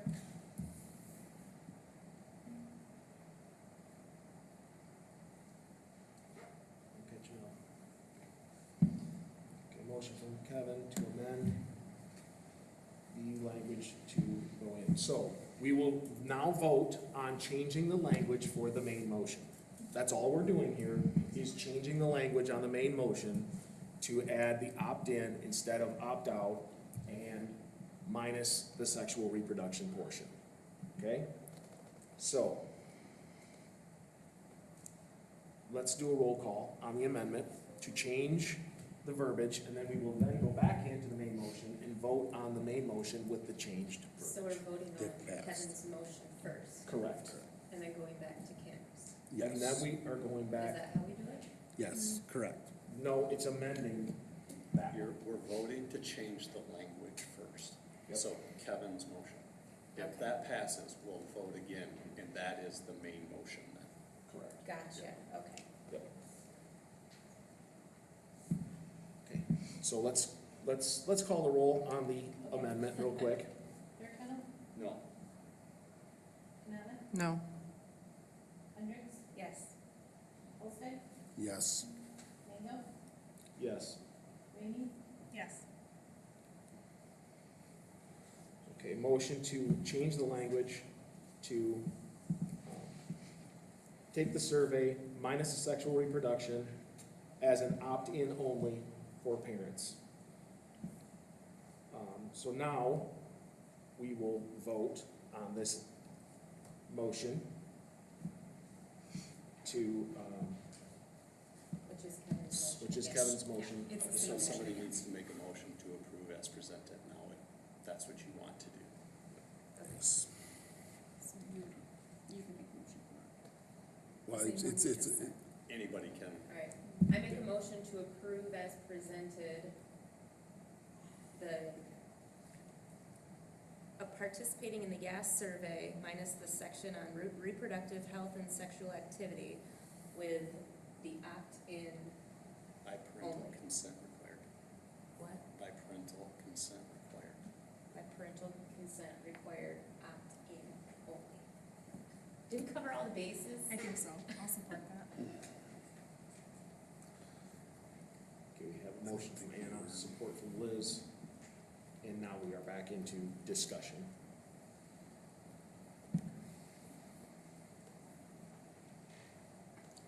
Okay, no further discussion, we'll go to roll call to approve as presented.